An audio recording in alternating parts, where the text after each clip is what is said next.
Hey everybody, thank you yet again for listening to another episode of Ordinary People Extraordinary Stories. We have a brand new subscriber by my man, Richie. Thank you very much, Richie. I appreciate your support. We also want to go ahead and thank Courtney as well as Tamsin and Aiden. Give you guys all a shout out for supporting the channel. If you guys are interested in also supporting the channel, feel free to click the link below in the description to our Patreon, where you will have access to additional episodes, extra episodes, and extra bits from the show that we don't put on our Spotify and our YouTube channels. Now, with that being said, I'm going to start talking, and you're going to start listening to the next episode. Here we go. Stop what you're doing right now and listen up. This is not a warning nor a test, but a very real message from your government. Aliens have finally been confirmed on this planet, and they walk among us. My name is Tristan, and I was appointed by the government to speak to the creature on behalf of the entire human race. Now, for the most part, they appear harmless. The creature refers to himself as Hermes, but has already infiltrated the United States military. He would not disclose if there was more of his kind, other than he has hosts on a podcast show called the Scuttlebutt Podcast with two other hosts. Now, let's get into the debriefing of this message. Today we talk about many things, from our purpose here in the universe to the atomic weapons we make. I cannot stress how important this episode is and why people need to hear it. So spread this thing as far and as fast as you can. We already know the truth is out there, and today, I think we only scratched the surface of it. So, if you're ready, I need you to sit back, relax, and get ready for our first episode of Otherworldly People, Extraterrestrial Stories.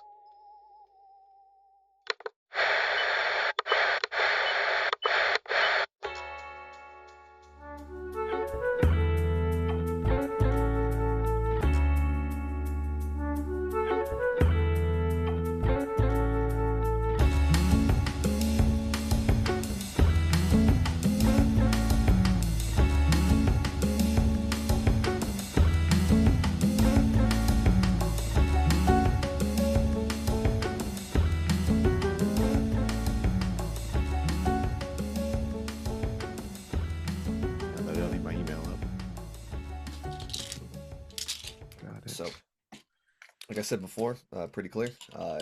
If anything comes up or you're like, hey, I gotta take a shit, I gotta pee, you can pause it. We can edit out anything though. If your wiener slips out, again, well, this is gonna be a video one, but yeah, we can edit anything. No worries, dude.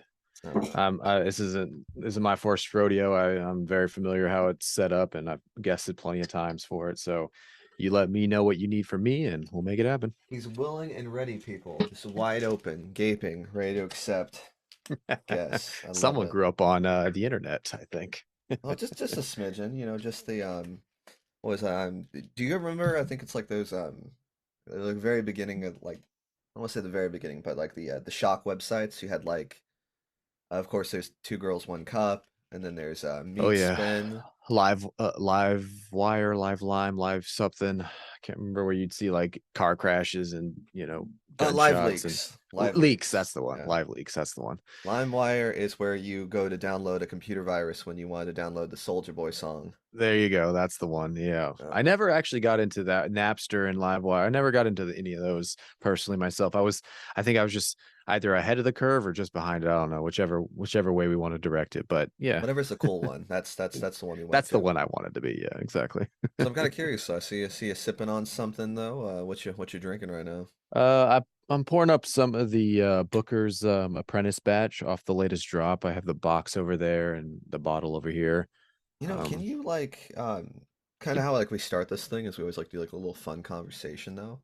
Like how do you guess you do get into like the whole like artisan whiskeys or like the whole like handcrafted liqueur kind of stuff? Like how do you kind of get into that thing? I'm a Coors Light guy, or I was, or I mean, still am. I don't know. Yeah, well, it's just like anything else. I mean, I think it's a progression, and personally, where my journey started, if I'm going to try to sound as little alcoholic as possible, I would say that mine started in a appreciation for artistry, I guess. Yeah, like creativity. I'm as an artist myself, I can appreciate someone else's art, even if I don't engage it, even if I'm not familiar with it. So Mhm. when I saw the level of skill and time and love that went into making whiskey specifically, or just alcohol in general, but whiskey is where I sort of fell into it. Bourbon, I started to go down that rabbit hole, and then you find you learn, like I said, it's progression. You learn a little bit more. It's like, oh, well, this whiskey's made this way. And this is the difference between a bourbon and a Tennessee whiskey or a Scotch whiskey or an Irish whiskey. And then, all of these little fun facts as you go down that rabbit hole start to, hone your palate. Because again, trying to limit how alcoholic I sound, then you start trying and sipping on more and more and more. Man, you don't have to And limit that, man. Like this cast is where we take everybody. I mean, hey, I was fucking what, Iron Man, Robert Downey Jr. He makes alcoholism look sexy. So fucking he liquor makes it up, everything look boy. sexy, man. I tell Bruh, you. stop. Like RDJ. facts. No, What I about yourself? I see some swords back there. We got some oh yeah. Aqua Team Hunger Force, looks Okay, like. you passed the There we cool test, man. Like that's at like okay, yeah. I so milkshake. and everybody because this is a super fun podcast. They can't actually see this though, so I'm gonna explain what's on my wall. So it's my office where I work. So you're seeing essentially that Aqua Teen head. Like I just made Hmm. it in art class. I was just like just digging it. I was one of those kids that stayed up way too late. I think like I was like an angry loner before I became an angry loner because I'd always like just happen to stay up till like 2, 3 in the morning and then go to school the next day and like I'm fine, I'm okay. Yeah, With the naturally. chain smoking, but I mean like my heart was the chain smoker. I got some kiss masks that I made too. It's just a tiki head thingamabob. I so not I don't I have a friend or had a friend who like was like the sword collector. Like he would just like you ever like go like to the county fair and they were just selling random weapons? Like maybe it was like a Of course. gauntlet covered in like 7 swords. It's not practical. So he collected stuff like that. I never want to be that guy, but I'm a big Warcraft guy, or I guess was. Kind of sucks now, but that's like the big old cursed sword Frostmourne, and my wife got it for me. Like I Oh. freaking, if you want to get married, like if you want to know like someone who truly loves you, let them invest in your nerdy shit. When she said like I'm not gonna drop the price on it though. I mean, was it super expensive? She got it at a discount price, but I mean the fact that she's just like bought me a freaking decorative sword on my walls. I mean, it is funny if somewhere like try to break in, they see me just like carrying this behemoth. I mean, here, let me show you how freaking long it is. It's a big boy. Let's see. Oh shit, that's Oh my yeah, it's got a perspective thing going on with it as you lose the headphones. okay, I'm just gonna ah, God yeah. damn, it looks heavy too. It looks like one of those sky plane. It looks like one of those sky plane. Jesus, that is big. It's bigger than like the width on that bad boy. I Looks heavy know. as hell. Oh dude, yeah, absolutely. It is. And yeah, my dumbass is probably gonna like drop it while I'm like trying to scare the burglar and I'm like, fuck, and I'm like, can you just give me a minute? Can you just like time out before you rob my shit. Just But let me grab my my family sword real quick here. exactly. Who's in my family for generations. It's but yeah, no, I also just got other miscellaneous crap too. Got, a picture of I saw, Jesus, my eight Chinese family next to it, which is a funny story. Metropolis movie poster. It's a water bottle. Oh, and I'm a big horror movie guy, and there's my hey, favorite picture yeah. right there.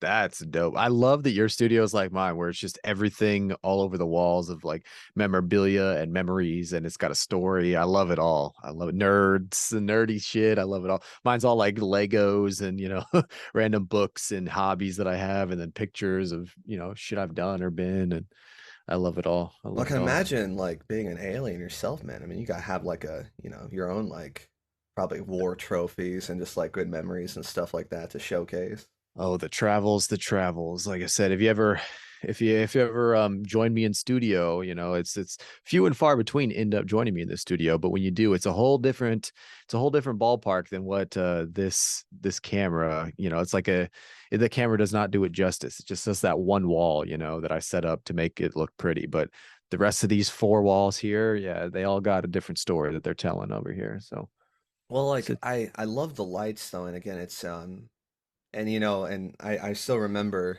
people are listening, and I'll introduce you later. This is for me right now. I Oh, got no like too worries. many episodes for other. This is my episode. I'm doing this for me. But I Pre-show. mean, how? So I think you even just touched on it. 10,000 like followers, or at least 10,000 subscribers on YouTube, which is congrats, by the way. I would love to get there. But I mean, so do you do this like? I know you have the other job, but like, do you do this pretty much full time?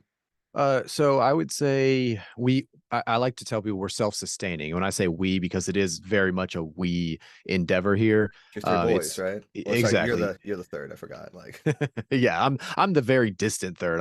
I started this, I do all the business side of the house, fund it all and all that good stuff. But I'm a distant third. I'm the third wheel, if anything.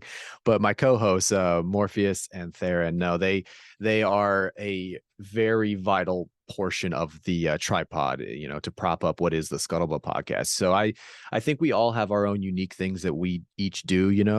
Morpheus being so much of the personality, I would say, of the podcast, and mm, he brings in a lot. He's a big nerd too, big into Warhammer. He brings in bro, he 40K loves or it. fantasy, or I guess 40K, okay. 40K. He's all about, yeah, he paints he's I don't even know how many hundreds of dollars he's spent now, thousands probably at this point, in minis, and he paints them, and he records videos of him painting. He also is a very unique person in that his pet collection, if you want to call them pets, is Okay. is I want to say 6 different kinds of snakes. He's got a scorpion, or he had a tailless whip scorpion. I think he still has a king or a whatever the black emperor scorpion is. He's got Jesus. different lizards and toads and crabs. He has got a bluefin crab, I believe. He's just a wild guy, and Yeah. he's also the other 2/3 of the military. So he deploys, and when he is deployed, he'll still figure out how to come in and record with us and talk about the sea stories he's got going on and the craziness that he's seeing out there.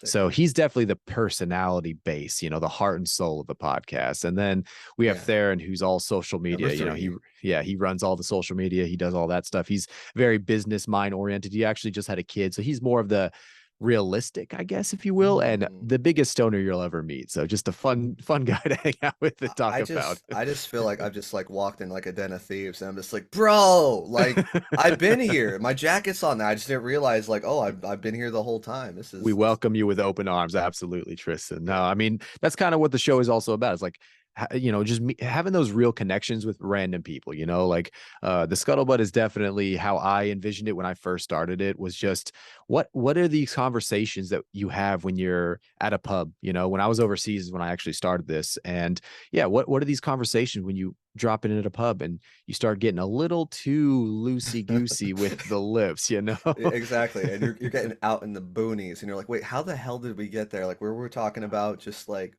football or current movie, and now we're talking about like foreign policy, Bigfoot. AI, Bigfoot, the Yeah, that's Morpheus's real jam. stuff. He's big into the cryptids and everything. But yeah, that's kind of where the show is all about. It's like, and the characters you meet all over the place. If you're just passing them on like the train or the plane or something, you're going somewhere, or you're on the freeway or whatever.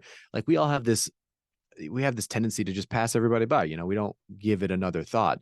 But when you have that second to slow down and you meet this unique person, you realize they're just as interesting and just as up to as much as you are, if not, more in these fun, creative ways that you weren't even tracking on, you weren't interested in, you weren't thinking about. But now you're having this conversation like, holy shit, you're into horror movies and you're into podcasts and you're into whatever, Giant whiskey. cursed swords and whiskey, bro. Oh, It's curse like swords and whiskey. I love Exactly. it. Yeah. No, Yeah. it's almost like they're an ordinary person with an extraordinary story. Plug, Wow. There wink. we go. I think that's Full also circle. I think it's a good intro there too. Hi everybody, welcome to another episode of Ordinary People, Extraordinary Stories. My name's Tristan, your lovely and very sexual host again, and it's just the energy, man. You bring good energy. I'm like usually not this firing on four cylinders kind of guy, but you're bringing out me. This is I'm gonna say my good friend Hermes. I just met him though, but he is if you can't tell by the little fun pitter patter we got going on though, there's definitely some sparks happen. I think maybe second date. Like, I mean, I don't want to like pre-shoot my shot, but I think like I'm pretty good. Like maybe, most likely. Oh, I'm definitely gonna bring a gift to that second date. You've definitely hit that next level for sure, for sure. Sheesh.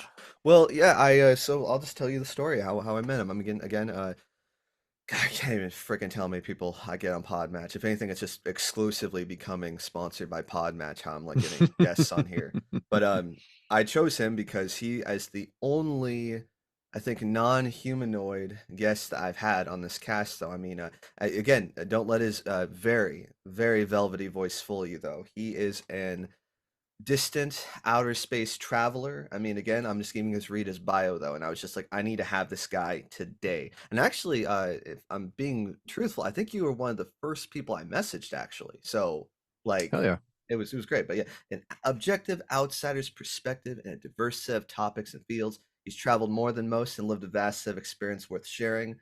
Interest, qualification, experience aside, personality always creates a great space and conversation here. And I mean, I must say, like, we got like a whole universe going on though. So that's why I Have had I him on lived here. up to the bio thus far? Have I bred the safe, fun atmosphere for conversation thus far? Yes, I just don't want to say okay, safe in the fact that like it's disarming. Like I guess like in Willy Wonka, like it's like, oh, it's a fun chocolate factory, and then we get on the boat and it's like, wait, what's going on? But like I live for that. I'm like, okay, like that was cool. Let's get to the interesting stuff. So it's great. There I'm we having a go. good Like time. you said, velvety voice, and I appreciate the compliment, but I think that is part of the. I love that terminology, Willy Wonka. I think that's beautiful for the strategy that I have set up when I'm guesting, or if I have a guest on my show. I try to rope them in with some sweet subtleties, and then, like you said, then we're gonna get on this boat. We're gonna see where this Put a goes. bag over my head and you're like, got him. I'm like, oh no! Act like Well, exactly. don't Don't tell the don't NSA that. don't I freak or the government. So Mhm. well, I mean, and you even touched it. So I mean, and it even sounds like when you're describing you and your Triforce, your trifecta of people, is that you're kind of almost like a mixture between the two. Like you have Mm. nerdiness blended in as well, but also a bit of the business mind too. So you really are like the best of both worlds. You are that perfect third wheel that makes the tricycle happen. I liked I've been called, and again, I am terrible with compliments, and I'm terrible with Oh, I don't bro. even know, labels, You if you better you will. better get it because you're gonna be getting nothing but compliments on this show. I'm gonna feed it to you. Ah, man, God, you make a man feel special. You just know how to take a date out. Let me tell you, Tristan. Bro, you don't even. But no, so the buddies, that I do the show with, shout out to Theron and Morpheus if we haven't already shouted them out. Love Woo! love the boys to death. Best man and fellow groomsmen at my wedding. Those guys are ride or Dude, dies. man, Absolutely that ride or you know you dies. got the homies, man. I got Absolutely. okay, but Absolutely. No, but they've always called me, and they frequently call me rather, their fearless leader. I definitely say I'm braving the storm. I'm that Ernest Shackleton leading us into the cold winter depths of Antarctica, there you and I go. I, I don't know if I'm going to bring us all back safely, but I definitely feel more confident in my abilities when I have them next to me, and their trust and their faith in me nonetheless. You So. know, and that's the point, man. I mean, I was even telling a coworker of mine that like again that's the point of an adventure, you know? Like Lord of the Rings happened because like oh, it was like a fun mild walk to Middle Earth. No, it was like death and scary shit happen, and that's I mean it, fear can be a great motivator. It can also be a great limiter, but I mean it Yeah, I I'm just glad I'm in the company of a fellow explorer at least I don't want to say I'm fearless. I'm scared shitless. This is I guess we're I all was scared shitless. but more of just like kind of so how long have you been doing the Scuttlebutt podcast? Or Oh, just in general, like this whole media thing? well, so the media thing started. I was 15, I would say. So let's say a good, gosh, how am I date myself right now? And 20 some years ago, we'll say, is Okay. when I really got into hardcore the art and commission and media and social media and all that good stuff. And I was a 90s kid, so I saw it all start to progress. And that's when I really got into that. But the Scuttlebutt podcast, I started in 2019, I want to say November timeframe. I went on Ooh. yeah, it was right before the Right whole, before the great cataclysm, yeah, the great yeah. vid. That's And we had some thoughts. It actually started during that whole first impeachment of Trump. And I say first because look at that. We had a president with multiple impeachments on his record. going for the high So score, man, I he swear. Hey, he's breaking records left and right. But as as our commander in chief, he was, or at the time he was our commander in chief, and we had some thoughts about our commander in chief, some good, some bad, some nuanced, and we just had some conversations about it. And then before I could hit publish on the podcast host site, like you said, that old cataclysm, that old vid happened. We actually recorded a couple times about it, where the wife, she was just my girlfriend at the time, was like, hey, do you think this is gonna be a thing? And she was like showing videos of people collapsing on the subway, kind of a thing over in China. And I was like, this is one, and we were overseas at the time too, and I was like, this is one. Shit. Yeah, this is one of those things. It's just the latest media, fixation. And I totally brushed it off. Fake news. Right. Within 2 months, boom, full lockdown, whole world's collapsing, like economies and everything. And I was like, woof, man, did I not only recorded how wrong I was, boy, was I wrong. So that's kind of where. Capsule. Yeah, it definitely was. And we've adjusted our views and stayed up to date as best we could. And, and anybody who wants to listen to those terrible takes and awful information that we have on the Scuttlebutt podcast, yeah, it's back there on episodes, like 10 through 20 or whatever it was, so it's back there for all to hear. So now we are on, I believe we just recorded episode 221 that is in the queue, ready to go. Yeah. Yeah, exactly. And we'll probably be recording another one this weekend, and I'm on this guest podcast. So to answer your question of full time, it's sort of like we're self-sustaining. We have patrons, we have a couple sponsors. We're working hard every day to try to get more of everything and expand and branch out and get some more audience members. But long story short, we've been doing it for a good 3, almost 4 years now. Well, yeah, I'd say 3 solid years where it's been published, and we're still learning, we're working, and we try to keep it fun. Morpheus, one of my co-hosts, always says the day it stops being fun is the day that I'm not going to show up. So there you go. Here we are. That's a secret too, because it's like everyone wants to get to the point where like maybe their hobby can sustain them, but then at that point it's not a hobby anymore. It's a job, it's a career. You're like turning something again that was fun, that's it's a deadline, it's an obligation. I was talking to my boy about this. If anything, I think I'm trying to sweet talk him into potentially editing my videos. You ever heard the term neat? And with pride, I love the guy. Shout out to Matt. Love you, Matt.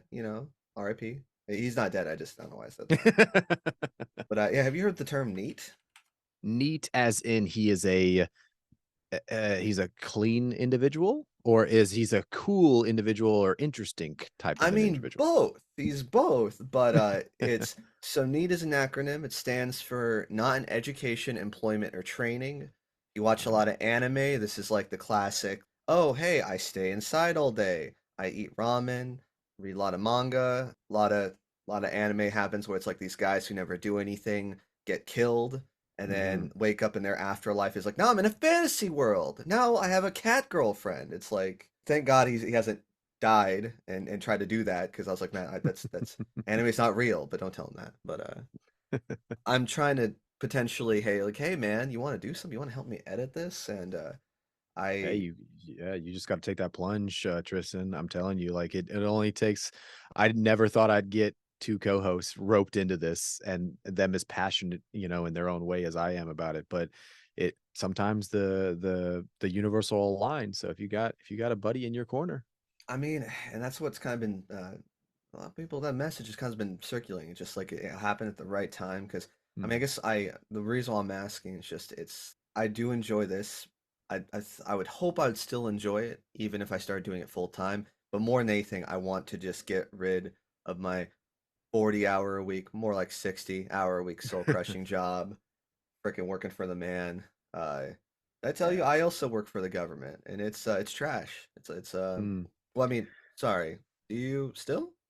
Oh yeah, I'm currently active duty Navy. I am a corpsman, which is one of the largest rates in the Navy. It is a medical professional, so like medic or hospital or clinic. That's where you can generalize or think about what I do. So do you like actually perform like maybe not like surgeries, but like do you diagnose people though? Are you like more of a nurse? Are you actually like a doctor kind of, or like? No. There's a joke about corpsman.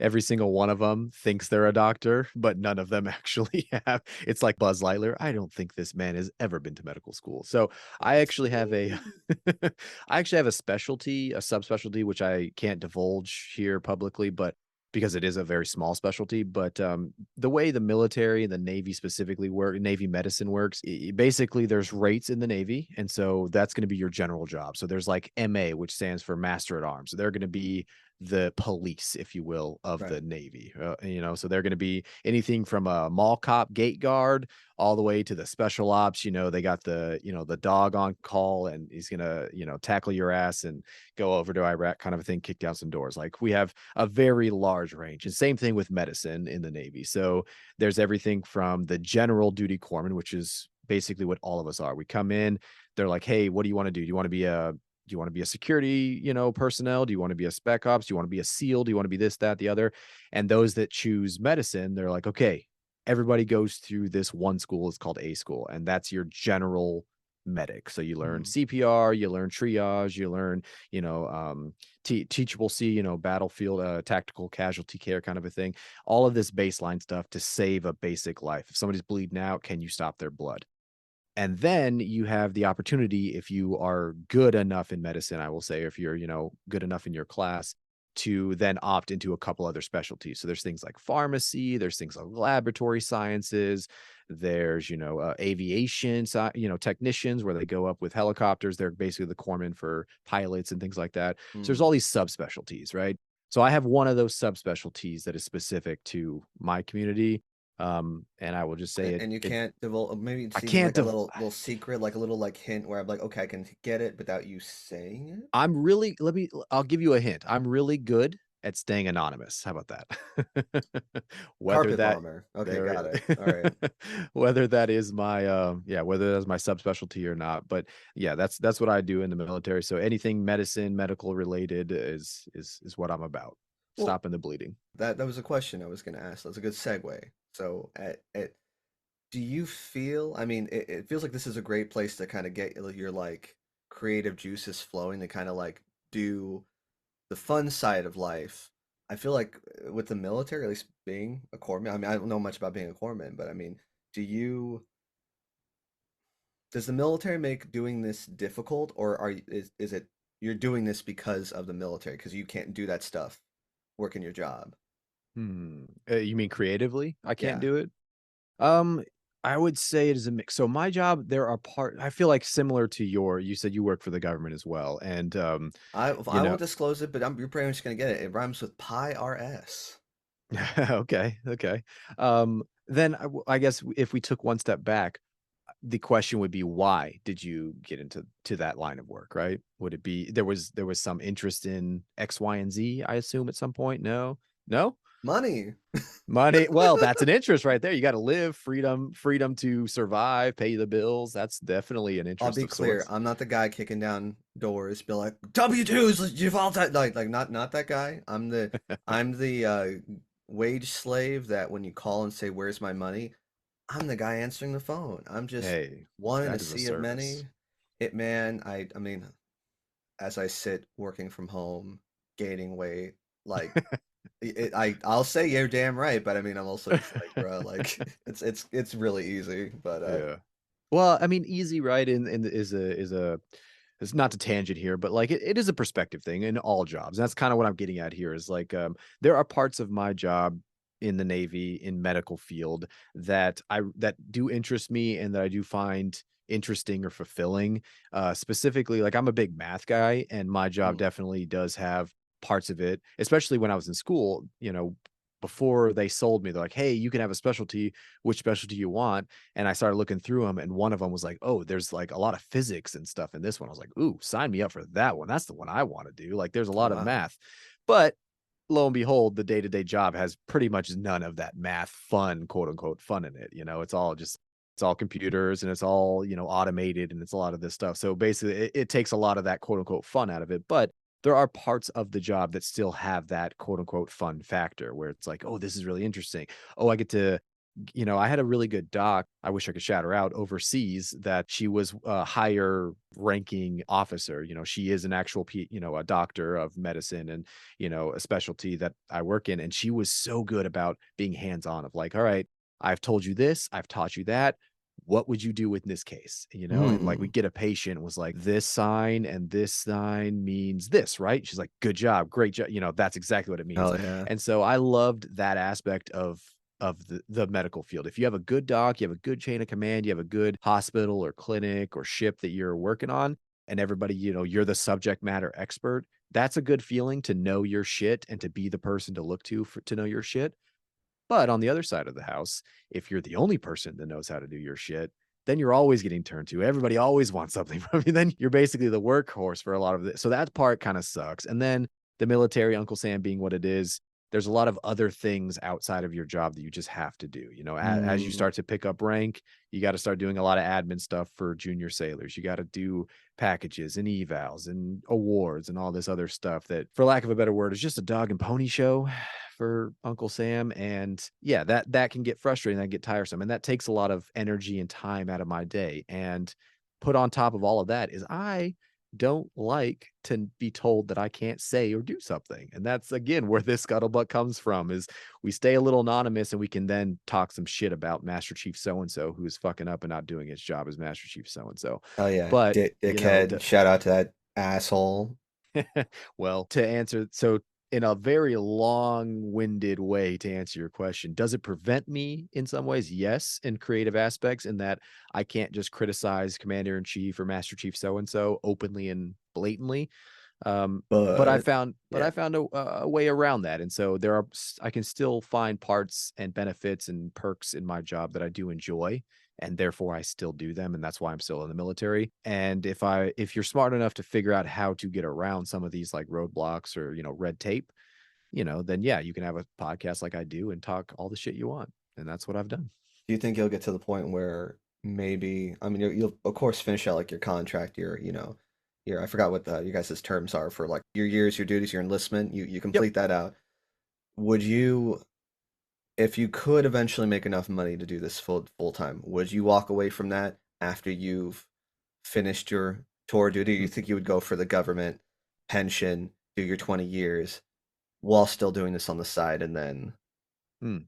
Well, like you said, they're in the grand scheme of things, at least how I look at it, I know of much harder jobs out there. Like I worked construction, I worked food service, I worked other shitty jobs, if you want to call them shit. shitty jobs, before I joined the military. So I know what it looks like outside the military, and the lifestyle that I have now, the wife and I have, is a comfortable lifestyle, and I still get to do what I have. So is the goal to make the most money and sustain myself the best I can with what I love, absolutely, capital letter L, love to do.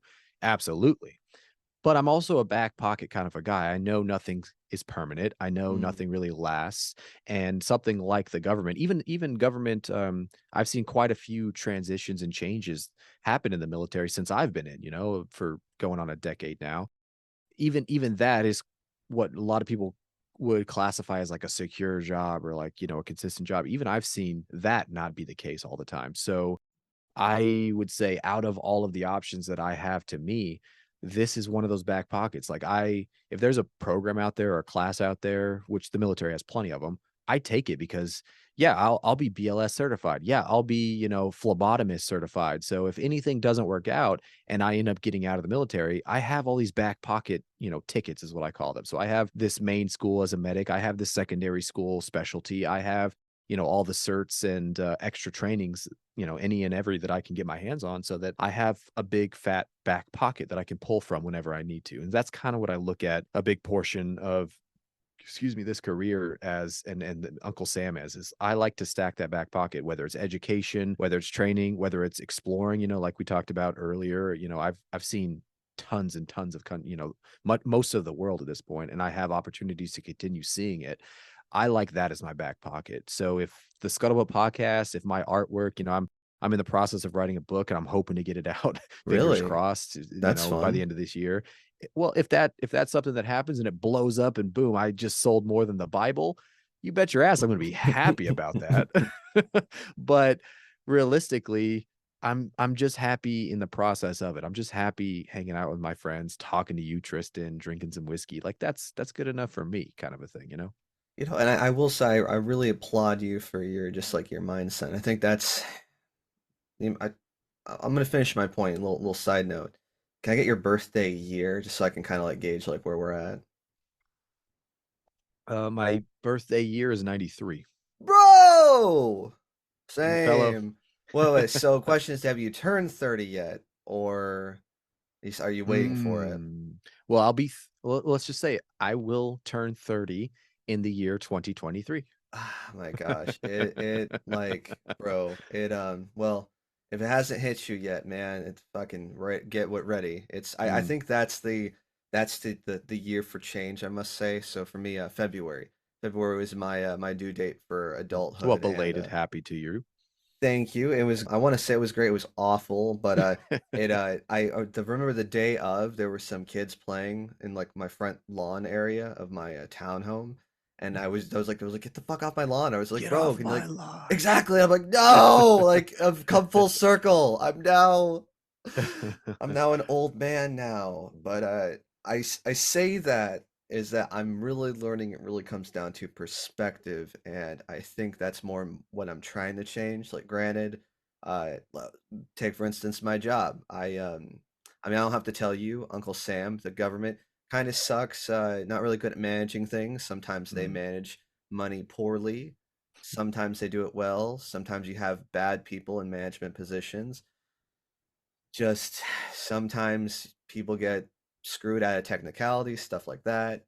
But least I can say with my job is that I'm in a service, or I'm in a position where a lot of people really need help, and a lot of people working at my job don't have the patience to help them correctly or the appropriate way, yeah. and I do. And I mean, I'll just tell you this, like, everyone's always just like, "Oh man, you must get like assholes every day." I'm like, "No, not really." Like, Mm. I used to tell people, I've been working there 3 years now, that I could count on one hand all the people that stayed rude. Granted, it's now gone to like 7, but I mean, we're talking about 7 out of thousands of calls. Like, that's not an accident. It's really Yeah. just, and that's, I guess that's where I take like pride in doing the job. But I mean, I will say, coming from like a as a creative to like doing the, again, you can't say this, you can't do that, you can't. I got in trouble for asking somebody what their birthday plans were, because I had to ask for their birthday. It was the day Mm. of, and I was like, "Oh, that's exciting. What are you doing?"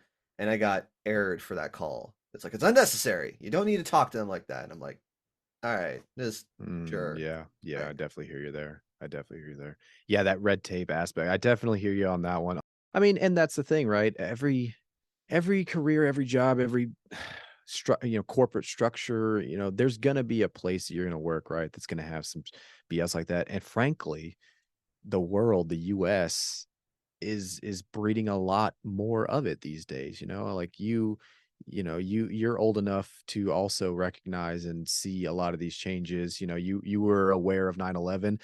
I just went to a brewery this morning for brunch with the wife, and mm, there was a little sign. It's like, if you were not born on this day in 2002, we can't serve you. It's like, 2002? They were not even alive for 9/11. Like, you get you get that perspective adjustment of like, holy shit, I'm getting old. Like, this is yeah, crazy. fuck. So And there's eventually maybe going to be a tragedy that, I mean, I wouldn't think so. We hope not, but to hope not. potentially trump that for their generation, where it's like that's their 9/11, that's their great, you know. And I think I was even talking to somebody, and like for them, it was before 9/11 was the Challenger exploding. But Yeah, just yeah. exactly that, they just each, it's a perspective thing. I mean, that's, I don't know. I think the more important thing is not necessarily what you end up doing, where you end up, but more like just, again, your attitude until you get there. Because I mean, Yeah, yeah. at And least, roll with and the punches when you get there, because there's gonna be punches. man, I'm like, I wake up just punching, just Ready like, to go. yeah. Wife hates it though. She's like, "Can you stop?" And I'm like, "No, like the fear If I is saw real." well, like you said, I mean, fear, fear is everywhere, but again, back to your perspective, it's how we deal with it, right? It's how we overcome, it's how we approach that because yeah, I'm going to be fearful for anything. Just even taking a random conversation with Tristan, who I've never met before, didn't know before. Maybe there's a little bit of fear there of, don't say something stupid, make sure your mic is good, make sure you don't show your face. Maybe there's little fears around, but it's how you approach those, how you get over those, how you deal with those, and how good you are at those. My dad used to always say that to me is, those that survive are those that can adapt, and Mm. it's very true. Those that adapt ultimately do figure out how to get through it. So I guess everyone listening, if you're going through a weird transitory, just transitional period where again, murky water, stuff like that. I mean, I will say that's the one thing. Did an episode, another guy on Podmatch by the name of Dave Albin. I think he might still be the number one guest on there. Like, Mhm. you ever see like the top 10 or like, Oh, check that absolutely, out? yeah. I think we're in the Yes. top 5% or something for our There show you right go. now. Yeah, no, he's still rocking that Humble one. brag. If you get a chance to talk to him, the dude is fantastic. So his story is that he's been kicking ass with sobriety for over 38 years, and he is a professional fire walker, but like not just like walking on coals. He also gets it prepared for people to do that, and has still miraculously never had anyone get horrific third-degree burns on their feet. Like he's just the man. But what he said was that anytime something happens, anytime a good moment, bad moment in life, you like brace yourself because this too shall pass. Mhm. Good things come, good things go. Things are always changing. So I mean, I think Yeah. that's something we should all be chewing on. It's just kind of adapt, or like or try to adapt. And if you can't, well, keep trying until you get to becoming the adaptable person. Because I think it's in Yeah, everybody, yeah. hopefully, or you're dead. That's And the different degree, you want to take you would even go down the philosophical route and look at species, like evolution, as a whole, right? That's how you and I exist now. That's how we have become where we are, or become the species and the people that we are now having this conversation. Is there was some bacteria out there that adapted, and there was some, organism out there. There's a fish that fish adapted, that had sex with a monkey squirrel frog thing that had and yeah, we're you ever watch South Park? Of course, I I would was just just went through. I want to say it, but like I don't want to say all that and like alienate the like one or two people like I don't like that. So, but yeah, Well, if basically, you yeah. don't like it, go check out South Park, and if you don't like South Park, we probably can't be friends because I like South Park. That's all I'm Dude, gonna I say. mean, I was gonna see if I have any like grabbable South Park merch. I'm sure I have some Funko Pop somewhere over here, over on that wall, I think. It's hard to see because I'm gonna get a better camera, but you see, okay, so there's the record player right there. Mhm, mhm. A little bit to the left, see that kind of like greenish thing? Right. Yeah. I'm like trying to Almost like between, like, the speaker and everything I yeah, see. yeah, yeah, Is yeah, that right what that there. is? Boom, there it is. There is South Park coasters. Ah, Got there you go. Professor Chaos and Cartman and Towley and Timmy. It's just funny about when you're talking about perspective and growing up because that's one thing I've kind of accepted. I mean, I've always accepted over the years, but just the how like precious things are. Stuff like Mm, we take things way so much for granted. I mean, even just digitally to the point where again like it's things are so not like such an old man saying it but like things are so different now than they used to be back then to the point where I just remember having so many things or like really enjoying stuff that like I'm like oh wow this is not going to be forever like this thing yeah. that I just didn't take any value or I didn't care for became maybe something I long for or I Mm. miss or is now worth thousands of dollars. There was I don't know if you've seen the Apple Plus movie with Zach Galifianakis. It came out in the last week or month or something What's the movie about called? Beanie. I want to say it's called Beanie or Beanie Babies. It's about the Beanie Baby boom. Or oh, that's what it is. Beanie Bubble. That's what it's called. Beanie Bubble. And it's all about that idea of this just this little toy, this little stuffed toy that became this craze that, became worth hundreds of thousands of dollars if you had a specific Beanie Baby. And like you said, I had Beanie Babies when I was a kid. Like I didn't know what they were worth when I was a kid. I just enjoyed them for, and those things that you take for granted or you're just not aware of. It leads me to think like, is it is this feeling that we're having of all of these things changing? Is it because we're changing? Is it just because we're changing our perspectives and our ability to understand these things? Exactly. You know, Exactly. or is it that the world is getting crazy? You know, is it getting wild out there? Is a lot of stuff changing? You know, and I don't know. It's to the point of things that you took for granted. Something that I actually am in that process again. Like I'd say I'm a third through this book. I started it this year. Like I said, I'm trying to get it through for Yeah. this year. So tell me about that. So what's it even about? Oh, I'd love to tell you, but but I, I I'm a third through it, and I'd say I'm myself very unsure of how I would say it is a theme based.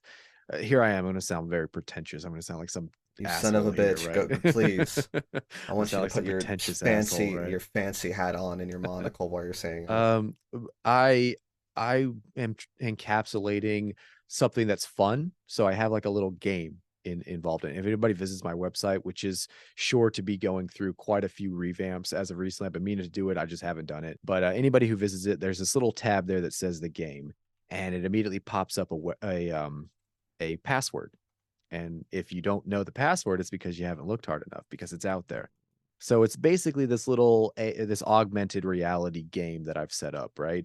And I'm developing it specifically for this book in that as you read each chapter, as you read each section of this book, there are things that are in there that are obviously very encoded. There's ciphers, there's puzzles, there's riddles all Oh, throughout it, right? dude, that's rad. But the thing is, you can't like it'll say, there's a couple sections that are letters, right? It'll say dear, and the who it's to is completely jumbled, and you're like, okay, what am I looking to who? So you could read the letter, and you can be like, okay, this is obviously a very personal letter. It's very, you know, yeah, it's very in depth as detail and stuff, but you don't know who this letter's to.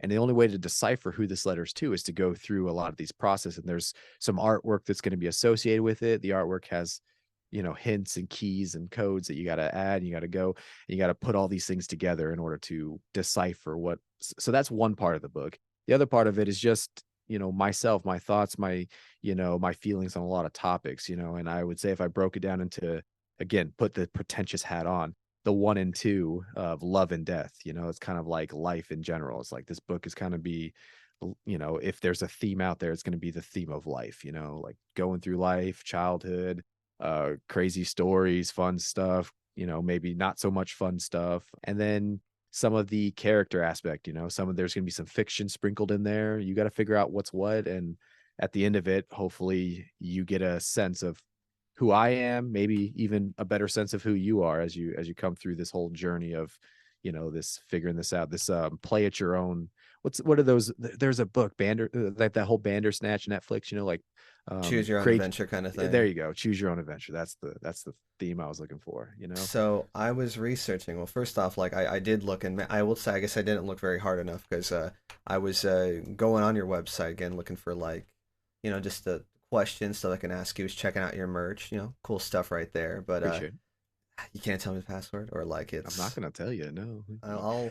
I'll, I guess I really do need to look harder because is it on your contact me or about me? It's gonna be it's out there. It's public. It's the password is out there. You just gotta put the pieces Man, together. So I you're hate it. you're I actually the love. second one. You're the second one who's been in the same exact situation. I guess it on.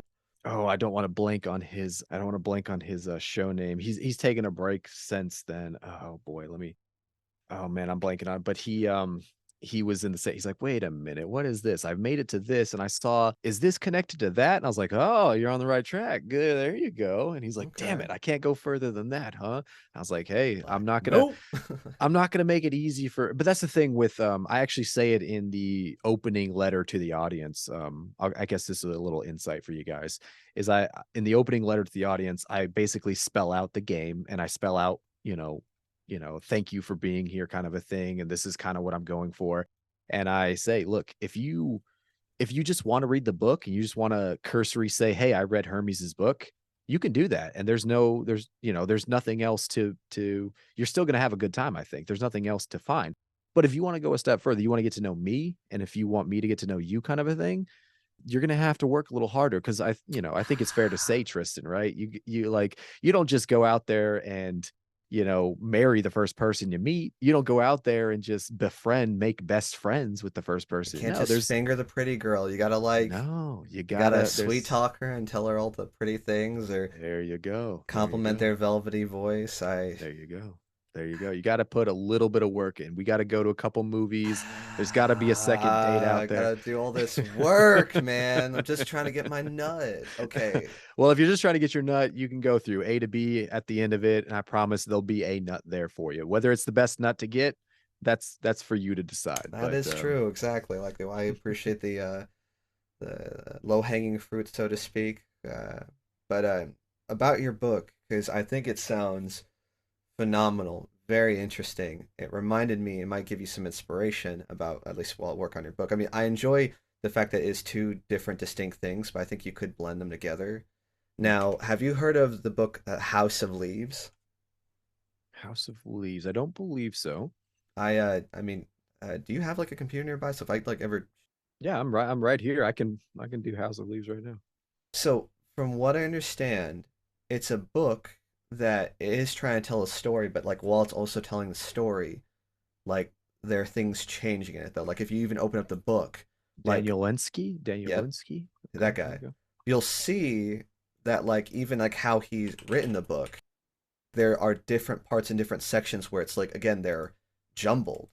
Yes. Or here, like Ooh, I like what I'm reading here. So I'm on his wiki right here, and I'm enjoying what I'm seeing I here. put the This picture in the chat. let me pull that up here. Oh yes. Oh yes, yes, yes. So it's almost art and text together. Exactly, but it's their part of at least the narrative. Again, it's like I think you're kind of descending. Now, granted, I'm recommending a book I've never read, but I know about this, and I was like, I want to read more because of how intrigued I am by it. How it's like this, as you're reading it, like again, like you're kind of going through the madness with him, but then Exactly. there's a bit of a higher narrative.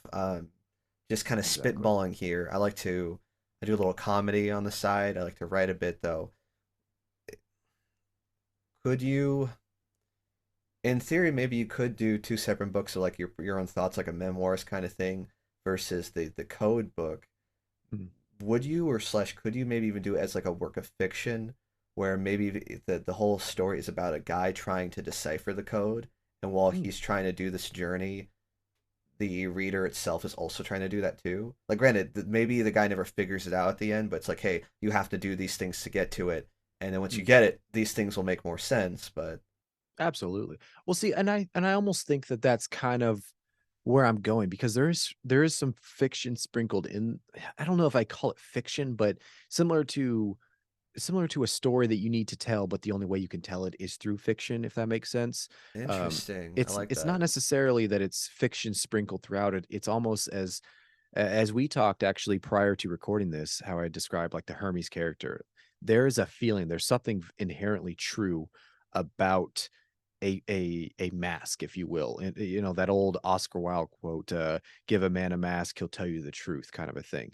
Man, It is so much that aspect of it in that these pieces of fiction or even oh, who was it that said that what is it? Politicians oh, gosh, now I'm gonna mess it up, but artists basically lie in order to tell you the truth. Politicians tell you the truth in order to lie, or pieces like that. mm, And it's that deep. aspect. It's that exact as I can't remember who said it either. That's bugging me now. But it's that idea that in order to give you the authentic message that I want to give you, it has to be there's either going to be some pieces of it that are analogies or metaphors or this jumbled text. And to your point of could it be a guy figuring this out, that's kind of what I want the audience to be. And there's going to be different degrees and variations of that guy, quote unquote, as the audience may just go, like I said, opening cover to closing the back cover page, and they're going to say, wow, that was very interesting, that was weird, I really like that. And then there's going to be those, like you said, that have completely different objective. They're going to see page 34 connects with page 12, and they're going to be like, okay, oh my gosh, page 12 makes a lot more sense. Let me go back to page 12, and then 13, 14. Oh my gosh, that is a totally similar to when you watch a movie that has like a twist ending, Yeah. and then you Then you watch the see movie all the again. Easter eggs sprinkled. You're like, oh, dude, it was in front of our Exactly. face the whole time. Like, Exactly. I like that aspect more too. I love the idea of doing something totally in fiction, and I've written quite a few, rough drafts, if you will, of various fiction stories out there. This one being the first one that will actually finish and publish, being what it is. I think the idea of pieces of my life, and similar to why I'm anonymous now, pieces of me that I don't want to be jumbled up or misconstrued by somebody's you know, um, judgment of me, or how I appear to someone else, hmm. means that I don't want that message to be jumbled or misconstrued or otherwise misinterpreted because of that, visual interpretation or that, locking. I want it to be Which authentic. it can whole like you want the art to separate the artist. It's like don't like Exactly. look at me under that lens, but I'm not gonna go down that rabbit hole. That's too complicated. It's too meta. Oh my god, I can't. Yeah, exactly. But no, I think that's super rad, and I'll definitely encourage it.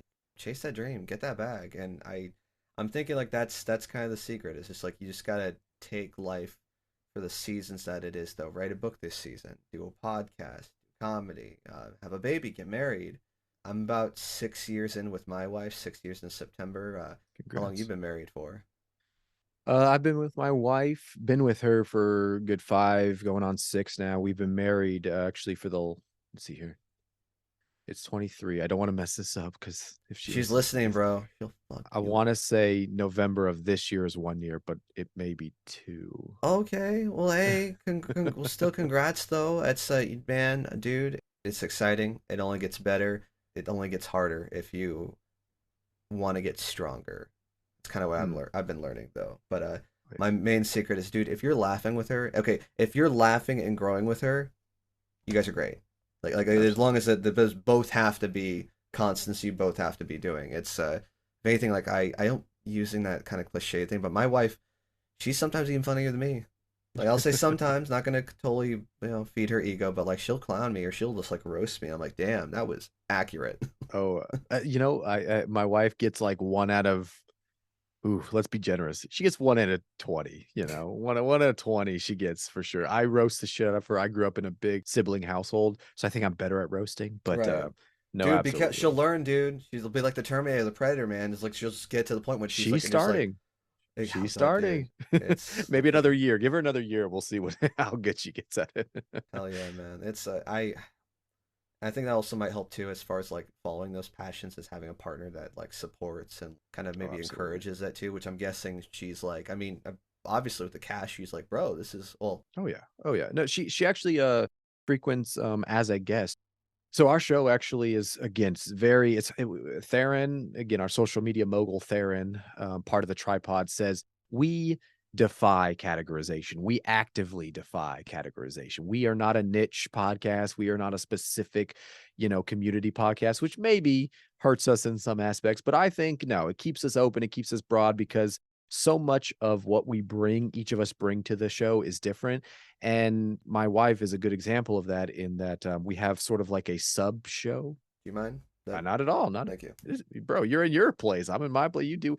I might light up my cigar or a pipe or something over here. Not You a. whiskey guys, man. I mean, it's because like, isn't it because they like soak sometimes the wrapping in like Oh bourbon or yes, whiskey? yes, absolutely. I have a I'm not I only have one left in there specifically, but there's this cigar called a Fat Bottom Betty. Ooh, It's so sweet, it's thick, it's long lasting, it's thick. god damn it's good, but it goes so well with a scotch. If you get a nice good like this Glenfarc's with it, might be a little peaty. Oh my gosh, you put those two together though. Oh, it is quite the duo right there.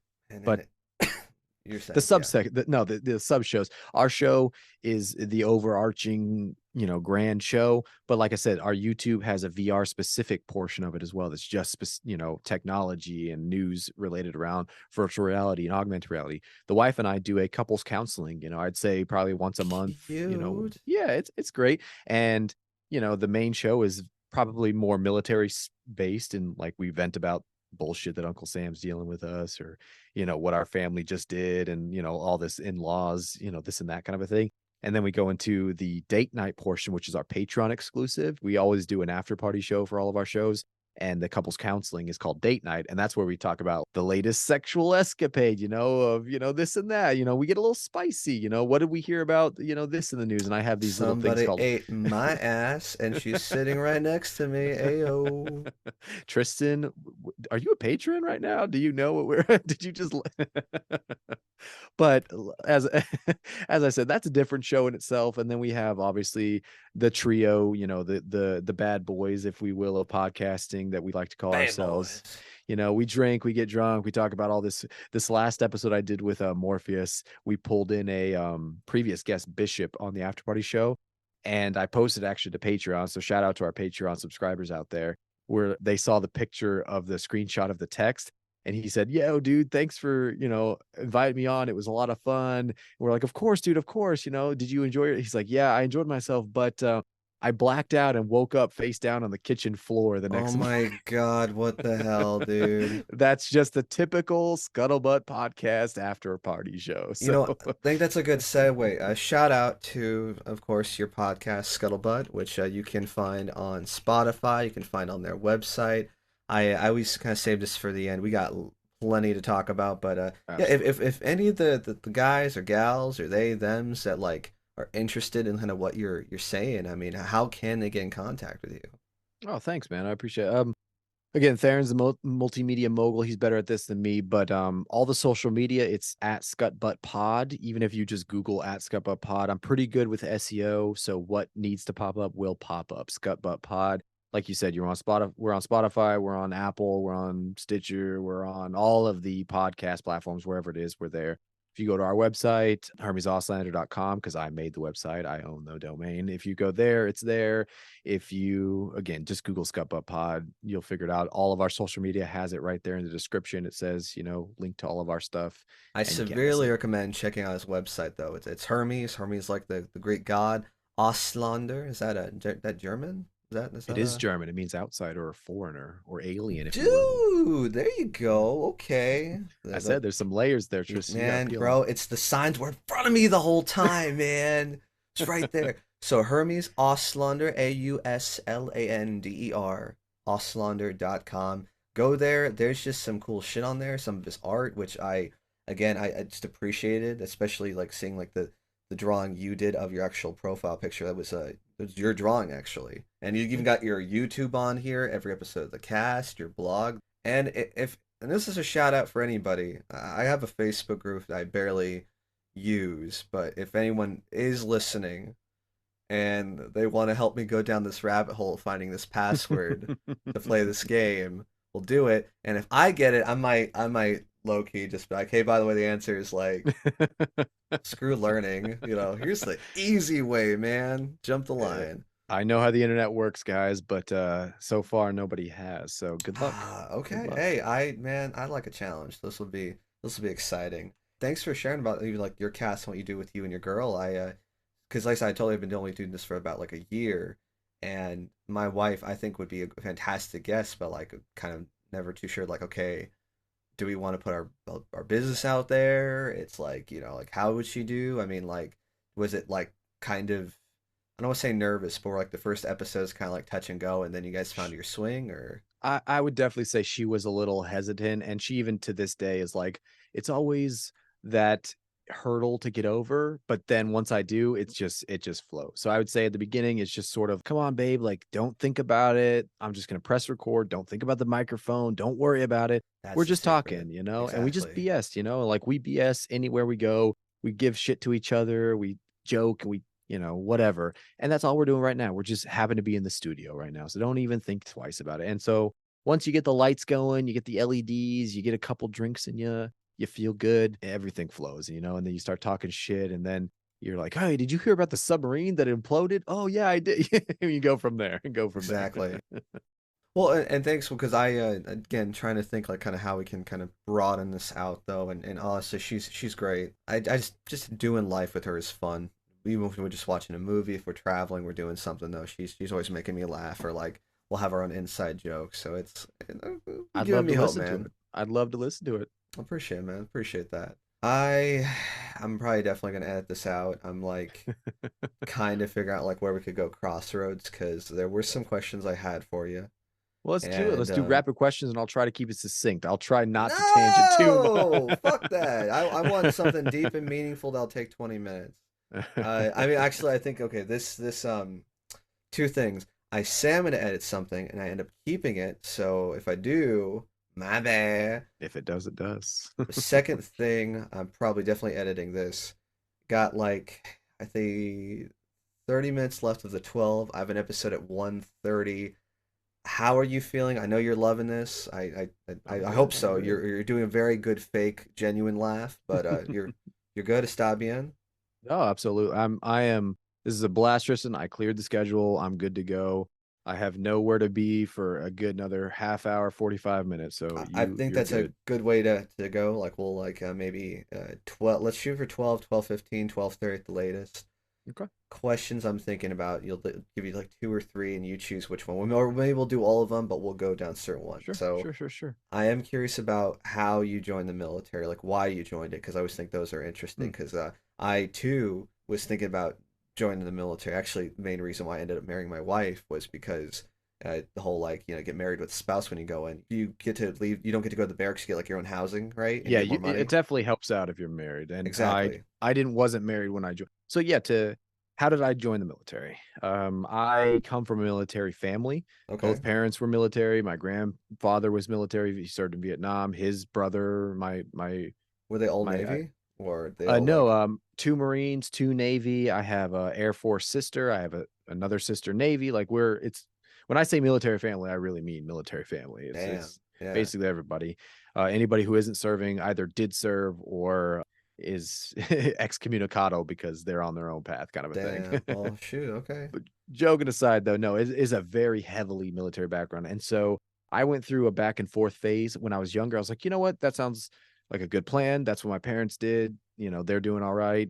I'll just do that. And then I hit high school, college time frame, and when I went to college, I was like, fuck the military. I got a lot of thoughts going on here. I don't want to do Uncle Sam's bidding, kind of a thing. Hell yeah, dude. And There's like people are talking about in-depth conversations. I especially imagine like you in college, you probably would love it. You're having actually fun, you're right. literally like deep conversations, getting drunk, playing Mario Kart. Oh, Guessing. absolutely. Yeah, and where I was at, it was a very hippie, like, town kind of a thing. I was big into sports, but as soon as I got to college, I had a partial scholarship for track. As soon as I got to college, though, I was like, Mm. "Ooh, you know what I think? I don't think I really like track too much. I think I was doing track for my parents because they liked track. I think I like, like you said, philosophy and physics and science. Like I like this a lot more than I like sports, I think." And so I had a growing experience in college, and part of that growing experience was, yeah, I don't know if I'm going to join the military. And so I took a good 4 years off, and, I explored, I finished school. I got a couple jobs. I did a lot of commission stuff. I started, really doing my artwork. I started doing tattoos and things like that. I And noticed that you then had some skin on your arms too. Do you ever have any designs that you made? Oh, absolutely. I've tattooed my wife, myself all the time. I tell my buddies, you want some ink? Here's a free ink. No big deal. I'm building my portfolio. But So like you actually actually, like with a needle too, yeah, like you. it's so this, let's see here, right here, this whole thing right here Okay. is a tattoo desk. And so I have like a stool, and in this closet door right here is a whole there's two different chairs I pull out, and I put Bro, back here. I'm putting it out in the universe. If well, first off, I would think I'd love to do side because dude, this podcast was made for tangents and side notes. We go way off in the Let's do boonies it. though.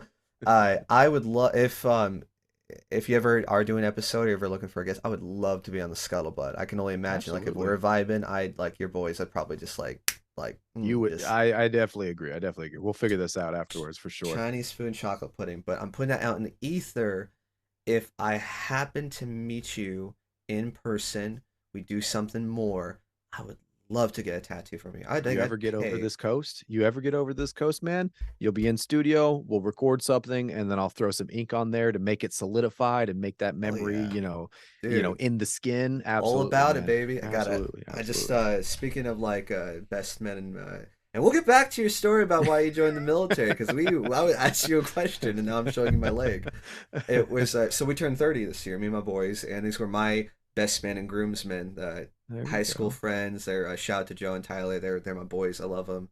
We don't have kids, but we're like, okay, let's maybe get a tattoo to commemorate our 30s. And we were just talking, and we like games. We don't have kids, but we have cats, and we Yeah, thought me like, too. okay, fuck it, like let's get cat tattoos, man.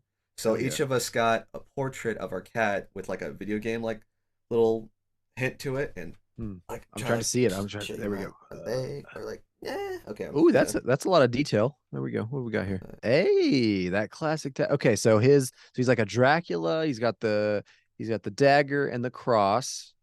so What's the video game? Oh, don't tell me it's Transylvania no Castlevania, but it's or not that, Castlevania. it's Sorry, not sorry, that sorry. because it's no, it's even more. I'm gonna put my what's it called, my just douche hat, You're the pretend. pretentious. I was gonna say prestigious. This is wrong word. Yeah, Uh, we'll go with it. It doesn't Legacy of matter. Kain, Soul Reaver. Have you Legacy of Kane. Legacy of Kane sounds familiar. I don't think I never played it though. Unfortunately, I it? wasn't big. I had N64, Mortal Kombat, and then I kind of fell off the map. Hey, you got the good stuff. That's all that matters. It's That's what I it say. peep. So if you ever, I mean, again, this is if you're really bored and you're like, man, I want to learn some shit I really don't give a fuck about. It's kind of interesting. It's a game where I mean, I'm not gonna explain the story. It's just why it's famous is people consider it as one of the early versions of like gaming being art. People Uh, consider the voice acting Oscar worthy, and it has something to do with time travel, destiny, vampires. Like, what do you do when you're destined? Like when literally fate says you must do this, and you're still mhm. rebelling against that. That's what it's about, and Okay. it's man, and I guess man, You I am speak a my language. I'm digging everything that you just said there. dude. It works, but Time travel, like that's it. Call me done. they call me I maybe, can but only yeah. I can only get so aroused right now. Jesus. You bricked up, dog. I can my bad. It's Luckily, the camera's over here. trigger warning. You will get a boner listening to this. It's but no, it's that dagger. It's maybe I am the weird sword guy because it's actually like a sword. It's like a little curved blade like that, and Mm. I just also Like the like Tibetans' old curved sword, right? yeah, exactly, yeah, no. So it's from that Or game, Mongolia, rather. and I guess like I didn't really follow the prompt correctly because I also like horror movies clearly, so I made her look like a cute vampire, and I'm also a Christian, so there's a real spooky grave on there for Jesus reasons. It's but yeah, it's mine also like I catch people miring, like I'll be at the grocery store, I'm like, lady, I'm married, my wife is literally right here, like can you just Not.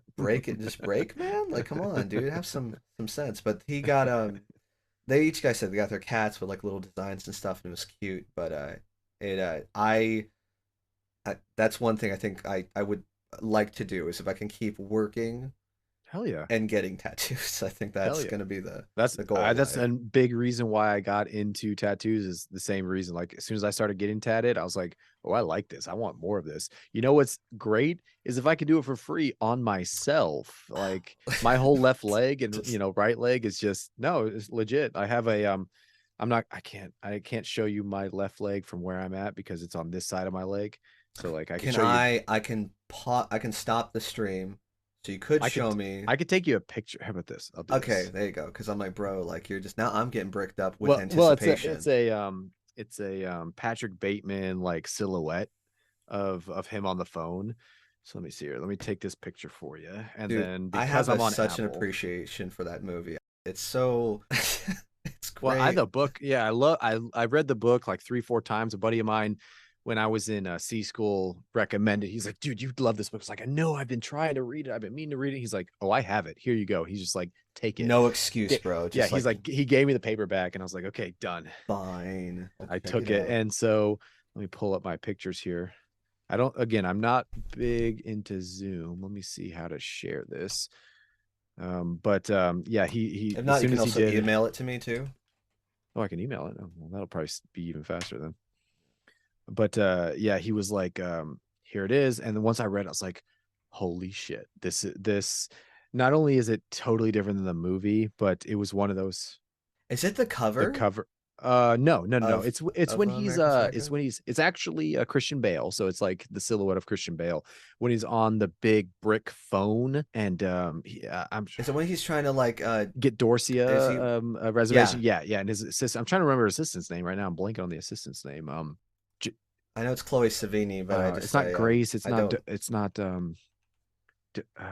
It's right there on the tip of my tongue. So I have the picture up. How do I share this? Do I just share screen? Let me see here. yeah, No. yeah, let's try that. Yeah. Try chat. Put something. There it is. Dropbox, Google, my computer. There we go. And Okay. Picture that. pictures.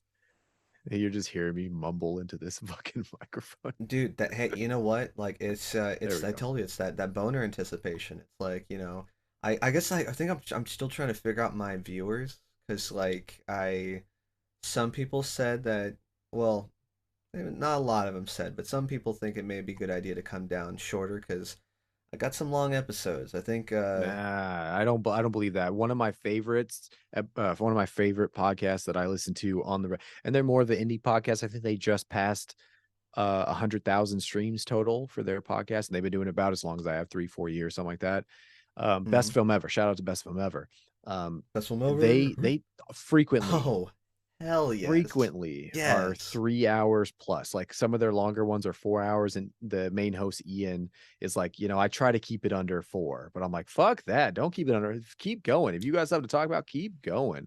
And I love it. Exactly. Every time they drop something, I'm on it. I'm listening to it. They're one of my favorites. And that's what I found with all of my podcasts, and don't interrupt the podcast with ads. Don't interrupt with the sponsored by blah blah blah. Do all that in the description. If people really want to support you, they'll join your Patreon. That's tax. You avoid all the taxes of sponsorships.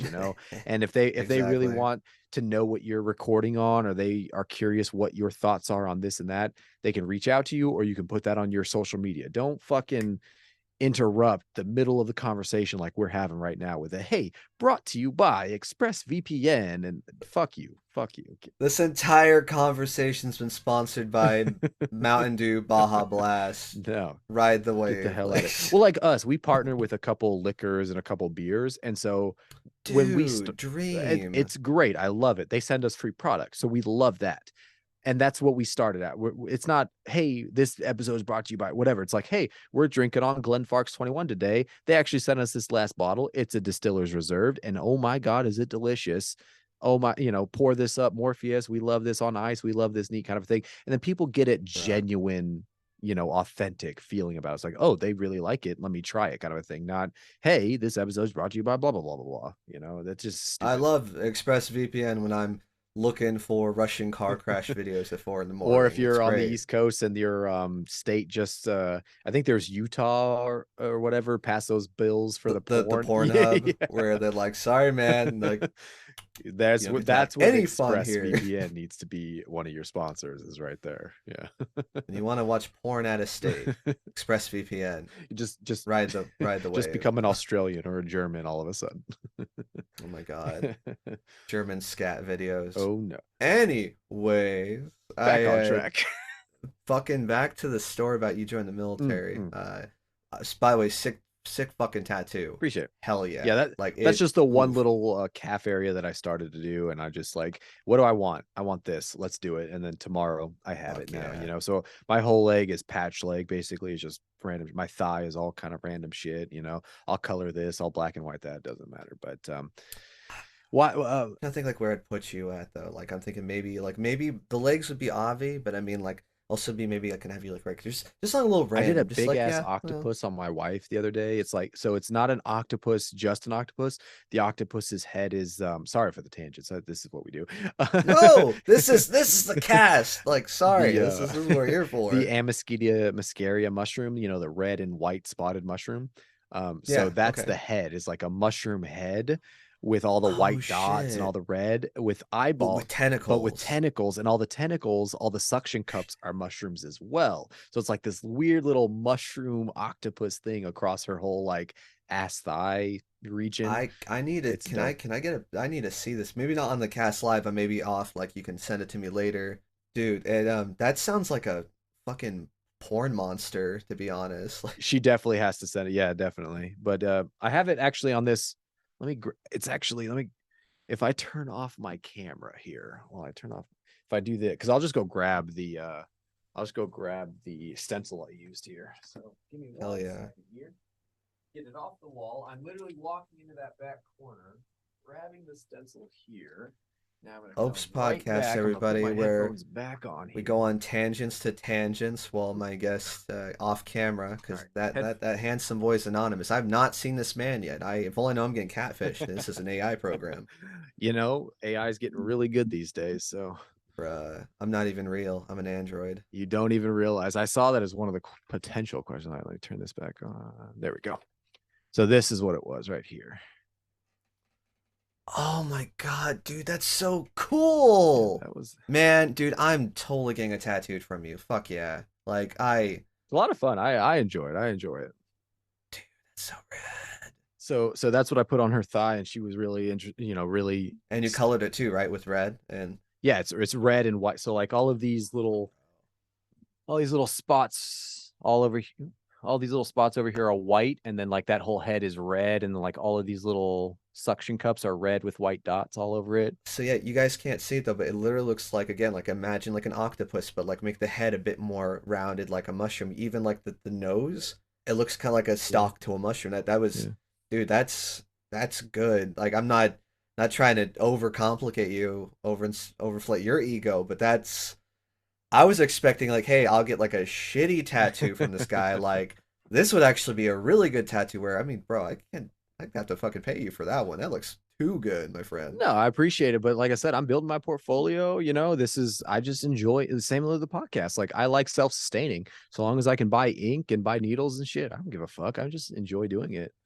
Hell yeah, Yeah. dude. Just like get tattoos from strangers. That's the real lesson of this podcast. Is like meet some fucking cool people. Like you said, those people you just walk by, you get a chance to talk to them about it. You talk to that old lady sitting on the bus. That bitch does tattoos. You're like, let's go, Granny. Come on. I mean, how I learned how to do tattoos when I was overseas was a Italian special forces, ex special forces dude. He was like Dude, 48, that's 50 years rad. old, kind of a dude, right? And he is in shape. I mean, just like I he is a dude, right? He's a specimen of a Bro, man. I'm getting bricked up just like everything you said. I was like, that's hot. That's Well, hot. so I started shopping around. My buddy Morpheus and I started shopping around for tattoos, and he had been in location longer than me, probably like a good year before me. So he was like, dude, I have the tattoo artist that we're gonna go to. I was like, bet. All right. Boom. He did basically he did my entire forearm for my sleeve that I have on my left arm. And Shit. the first piece he did, we're talking and we're talking, he puts on like hardcore Italian screamo music as like his background music. Holy I'm not even kidding. I'm shit, not even that's kidding. awesome. And so he's doing the tattoo, and he's like a serious old school tattoo. He still does rotary as his machine, like a Oh full wow. fledged like the needle rod technique and everything on the rotary machine. And so he's doing it, and it's that old school style, just throw that ink in there, make sure it sticks. And we're talking about like his days over when he was like in Djibouti, and he's over in like Desert Storm time frame when he was like part of the Italian Special Forces. He's now like a deep sea certified like instructor for diving and shit like that. He's like, yeah, I do that on the Right. weekends. I do the tattoos during the week, and I also happen to manage this club, where this metal club basically, where we do pop-in spots for Italian metal bands. And like he's just the What the coolest character, fuck, right? dude? He's just the coolest character, right? And he's I'm not gonna lie. I'm like, do you have his oh, contact absolutely, information? He would be a fantastic episode. Free Doom on Instagram at Free Doom Tattoo. I think it's just Free Doom or Free Doom. Let me pull it up actually, so I don't mess it up. But he is Vincenzo Sortino. Don't tell him I send you or anything else, because he knows my real name, and I don't want that Okay. getting out there. But Hey, I'm just gonna be like, do you know Hermes? And like, if anything, I'm gonna be disappointed because, with respect, I hope you don't have like a boring name, like just Bill or Bob, John, and you're like Bob. Dude, right? like that is that's my fucking name, Well, man. he actually, I don't think he actually knows the connection. So if you said Hermes, he'd be like, I think we follow each other. So Uh, he'd be like, yeah, I think I know him. Yeah, it's at Free Doom Tattoos, and it's got a picture of a guy with a burning, um, bag on his head, basically. And so all those tattoos are him. Vincenzo Oh Sortino. shit. Okay. Sicily, I think, is where he's stationed at right now. And Oh, dude, see, like, man, I would love to get tattooed on this guy too, because that's my artist is American no, Classic, and like it, that's, I mean, you like, can't go wrong with that. You can't go wrong with that. But him and I were talking, right? And he's just like the coolest character. And long story short, he, after a good year plus of getting tattooed by him, I was like, dude, I'm looking to like start trying out some tattoos. And like, I'm looking at this machine, that machine. Like, what are your recommendations? And he basically just sat me down and was like, look, this is what you want. If you ever, this is what you want in machines, and this is what you want to do for like your portfolio. Anytime you want to come in, I'll clear my schedule. I will watch you. I will mentor you. I will, walk you through the process. And he like that's a time consuming thing. He didn't have to do that. Like, that was so exactly. cool of And he him did that for for free. free, just because like, What and a he took, we went out to the bar. I invited him to my going away party, like at a steakhouse. I was like, hey, I'm finally leaving this spot. I'd love for you to be here, because he was like, he legitimately became a friend. And talk about a friend. And then, during the whole COVID stuff, he would just call me up randomly. He was like, dude, this shit is crazy. I can't believe this, that, the other. Like, he is such a rebel of all rebels. And man, what a dude to have in your corner. So shout out to Vincent, man, because he was a fantastic dude. Fantastic dude. shout out Vincent, bro. I'm gonna put that in the universe, man. I mean, and even did he ever tell you any of the special forces stories, or could he even Oh, tell he had you any of pictures. the stuff? I mean, we talked about it a couple times when we got drunk and stuff, and he had a lot of pictures of like him and the guys and like their gear and everything. And again, I don't know any of his specific operations. We never got that far into the rabbit hole, but similar to like myself and Morpheus, it's like it's not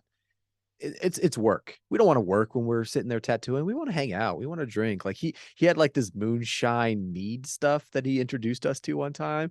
He was like, "Yeah, my buddy actually What has the like this fuck, moonshine stuff." And he gave it to us. It was like made out of it was like a mead, so it was made out of honey, but it was like 75% alcohol. He was like, "This'll knock your fucking balls off." And I was like, "No shit." dude? It's rocket fuel, man. First time I tried moonshine, it was moonshine and Coke, and I'm like, this just tastes This isn't even Coke spicy and anymore. This is just right, exactly right. rocket fuel, So baby. that's how I Just got into poof, tattooing. yeah. He mentored me and I love it. So I got a really classic, style in terms of like how you hit the skin, how you imprint ink, and how you do all that stuff. And then I sort of taken it from there. It's been a couple years since then, and I've just taken it from there. So yeah. I mean, and again, like I just even I think I just appreciate your art. Like I don't even know what would you call I your just like the style even. podcast. I actively exactly. Subvert I can genre. do a He's portrait. I can certainly draw a portrait of somebody on paper, or, digital or painted or whatever. I actually did a painting of Patrick Bateman that I have on my wall, with that classic quote of like, there is no real Patrick Bateman and his illusion. There's some arbitrary abstraction, an idea. that kind of thing. Could Yeah, feel flesh exactly. Yeah, you upon can my shake my flesh, but hand. Exactly. Yeah, kind of a thing. simply So I did that, and I have that as a half of a two canvas painting like set that I want to do. The other set is of Charlie Chaplin of in the Great Dictator, where he's talking about like, I don't want to be an emperor, I don't want to rule or conquer anybody, I want to love everybody. So I have the basically like the two dualities of man kind of a thing. I have Patrick Bateman, just complete psychopath, and then I have Charlie Chaplin's The Great Dictator of like, I want to love everybody and I want everybody to I want man to work together kind of a thing. So one's color, one's black and white, put those oh two yeah. together and it's basically one full face, one of Charlie Chaplin, one of Patrick Bateman kind of a thing. And We'll see, and even just looking at your portfolio now, dude, just like I again, it's I mean, heck, you dude, you can just even just do like very subtle political cartoons, just because I mean, the again, I Hermes love your design, I alien love those. design, Yeah. and even just like no, and just even just like again, just like I mean, I happen to come across the one that the guy's stabbing his Yeah. hand with Yeah. the three pencils, Well, it's like like put yourself brutal. into your art, Fuck man. If yeah, you're not like bleeding for it, if you're not sweating blood, sweat, and tears into this shit, do you love what you're doing? No, like you need to put it into the canvas. There was a little dark time I went into that little deep. that It's Hermes deep. character is one of those like one-offs. Like I could do him in like a quick 20-minute, 30-minute sketch kind of a thing where I'll just throw color and whatever. But it's definitely Hmm. because it's so quick, it's one of those like raw creations where it's like, what am I feeling right now? Boom, this is what I'm feeling. And I could just put it out there immediately. And it's the Hermes character, like you said, of just like, I put a canvas, most of those are canvases. So like he's either cutting his wrist or he's like shooting his brains out or he's stabbing himself kind of a thing onto the canvas. Exactly. And the canvas is what people will see. And so if they just see a bunch of red spots, like, oh, what a great modern art, but they don't know like the pain, you know, the suffering that went into making, or the feeling that went into making that piece of work. And that's kind of what most of that line is all about, you know? That's why I kind of low key like hate being a creative though. And it's just like again, it gets this. Our art is this beautiful, wonderful, inspiring thing, but at the same time, it's like the thing that could also be the most.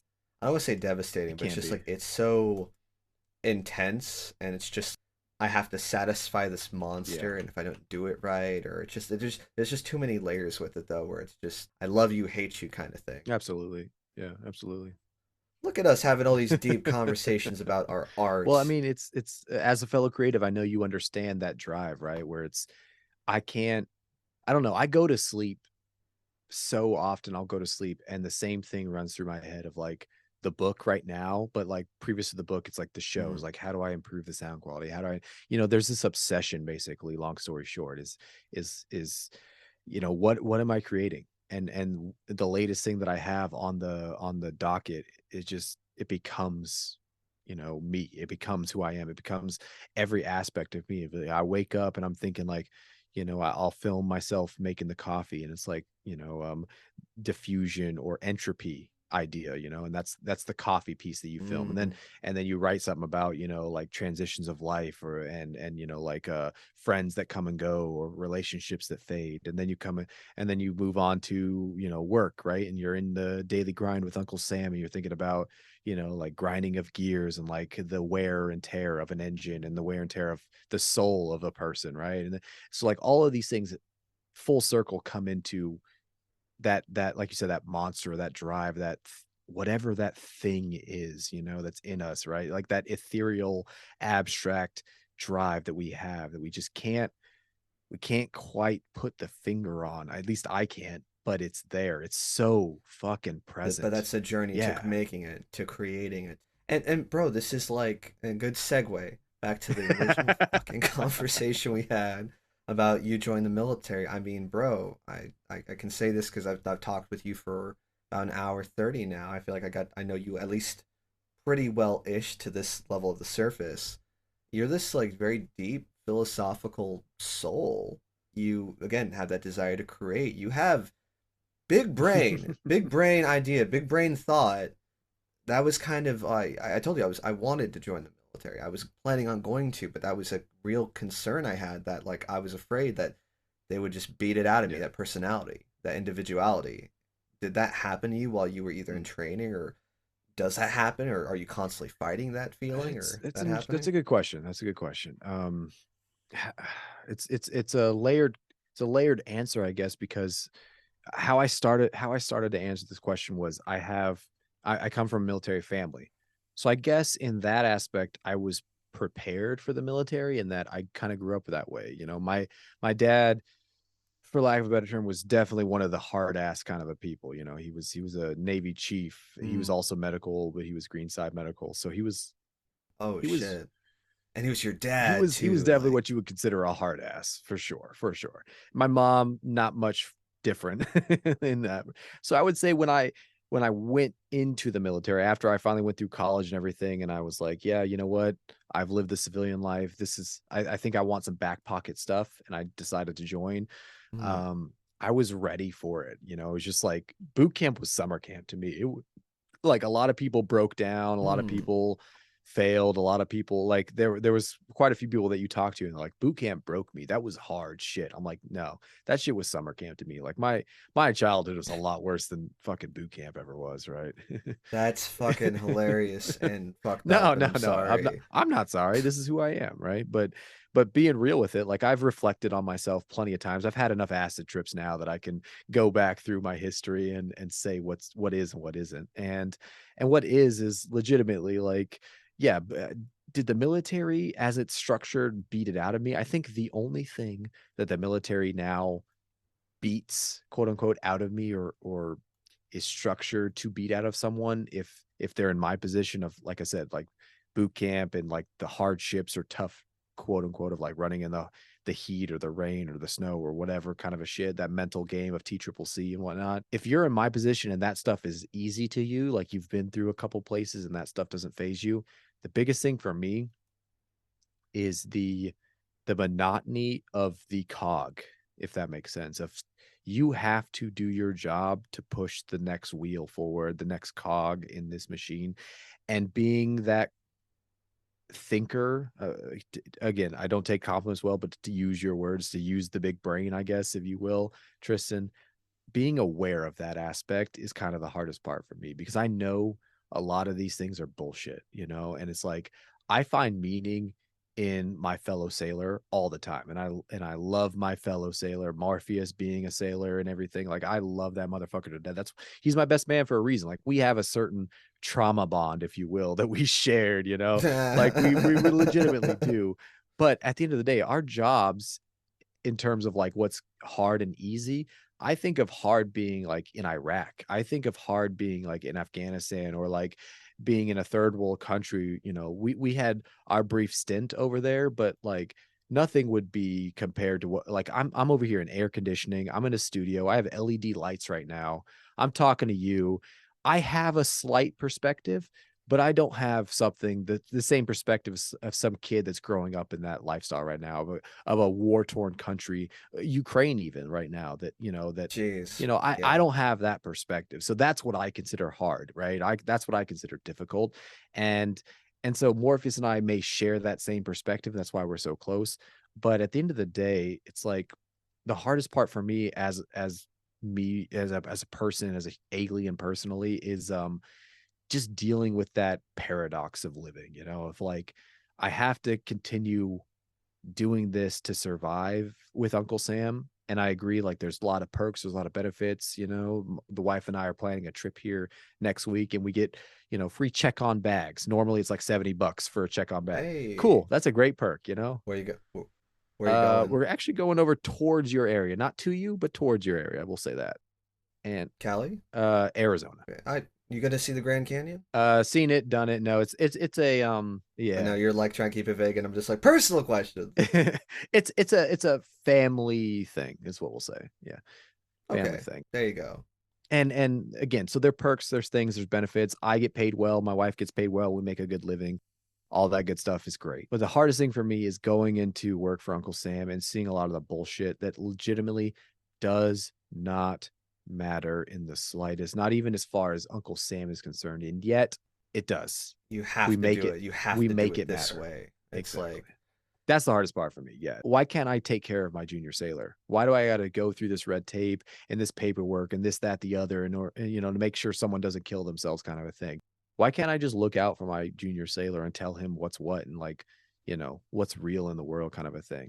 And it's like, oh, because the Navy doesn't want somebody to kill themselves and it be on their hands, kind of a thing. They got to cover their own ass, politics and red tape and blah, blah, blah, blah. That shit exactly. right there. That's the hardest part for me, because we have lost friends, now in the military and in the Navy specifically. And it's hard because sometimes it's like that didn't have to happen had you actually been real about this shit and Talk to not. him, like addressed Yeah. it, or like Yeah. I can't even imagine what that was. But the feeling of this could have been prevented is just it echoes. It's like, man, why did we have to fucking deal with this? And again, like I don't even know what the fuck we're talking about. I'm just keeping it vague, but that's that. I think just the fact that even just losing a life to this to stupidity to It's like stupid, it's so stupid.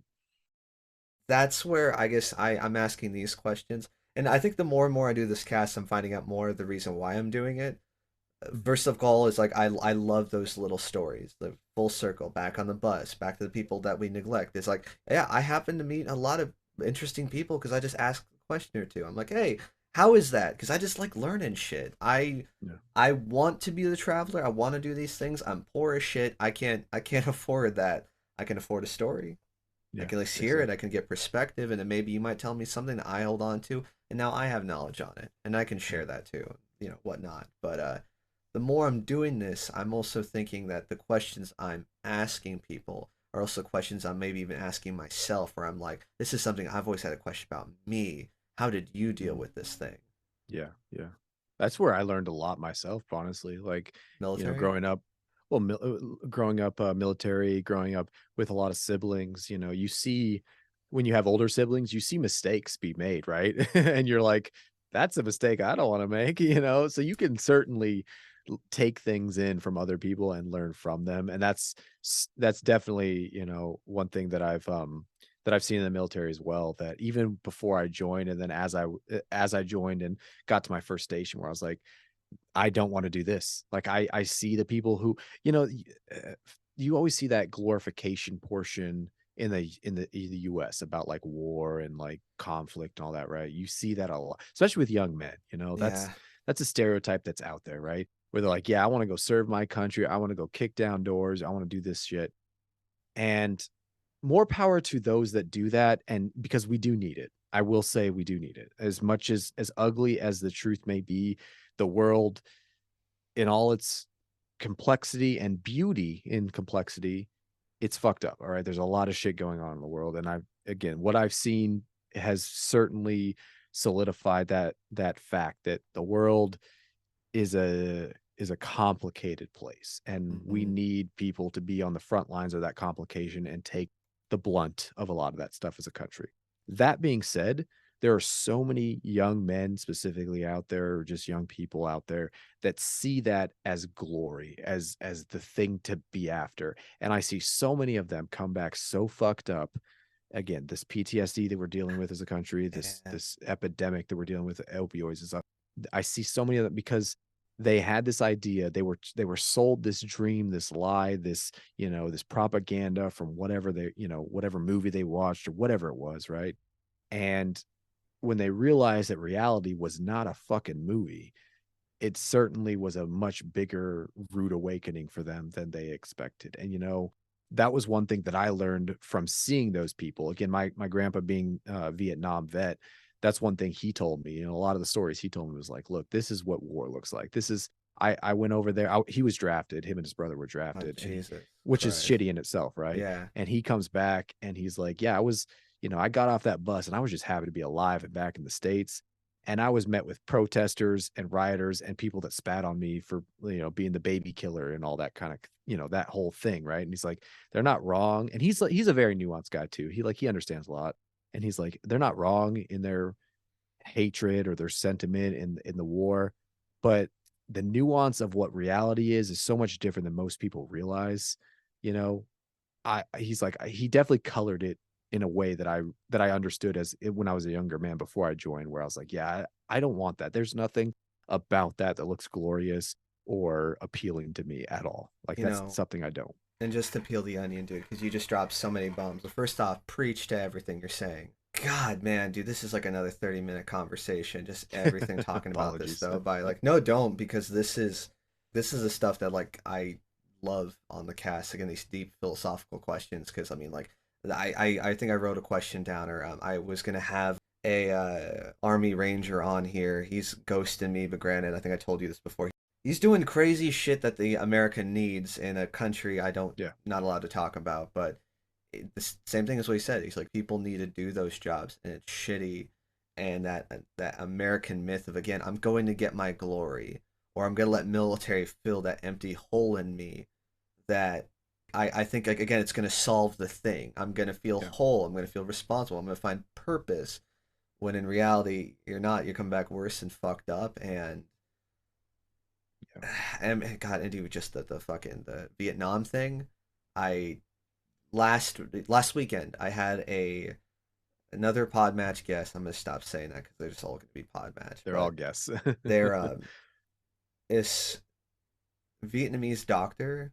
She called herself a boat person. Her and her family immigrated from Vietnam when she was just a baby, and she said that's one thing that like a lot of movies get wrong, or they never really show the message of just like, granted, yeah, American troops and all these guys, these things happen. They did a lot of killing, but it's like they also did help those people in that fucked up Mhm. situation. Like, she's like, they don't really talk about like, hey, because like they were trying to actually like save and like get these things done. And like, granted, they may have not won one, but they essentially helped a lot of people get out of a fucked up situation. She's like, my family wouldn't be able to Sure. be here without that. And I'm like, fuck, we don't hear that narrative. People don't talk about that enough. They just talk about how fucking either bad Vietnam was or why we didn't even have to be there.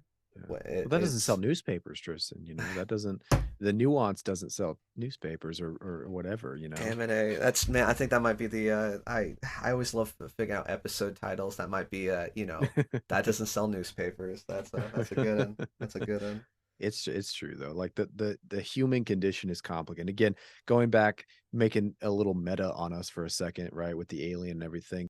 That's one thing that I always notice growing up is I when I was in grammar, grade school, people would say something that I just would not understand what the fuck they're talking about. And this is like a clear example of that. Is there's so much nuance that as a third party perspective doesn't make any fucking sense. It's like, why what do you mean? Like, your politicians steal from you and you vote them in every year. What are you talking about? Like, Exactly. Like, this shit contradicts that shit. That doesn't make sense. what? Yeah, exactly. It's like, how do you sleep at night with this? Like, you just go about your day? Like, I don't it's baffling sometimes. I think I've written that somewhere multiple times. It's your species is baffling, as to see your disconnection in one side. Like, you'll see the religious disconnect where they're like, we are creations, or we are creatures of God, and we are made in the image of God. We are above the animal world and all this. It's like the disconnect they have from the reality of evolution, of how you got there and why you think that and why you have this superiority complex, that you just ignore, is baffling. But then you have the other side of the house where you have like religion and science, or excuse me, a science absent of religion, where you're just like, no, we're this nihilistic entity that floats in the chaos of matter and probability and lack thereof purpose. We just, are subjective moral creatures that created as we go.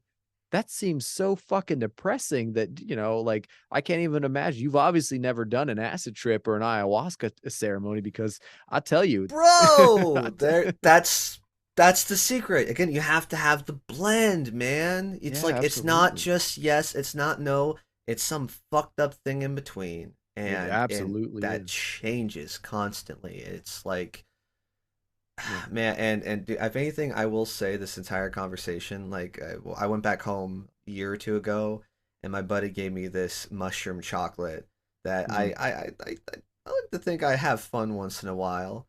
I can handle You should. shit. You I should. just think I took too much.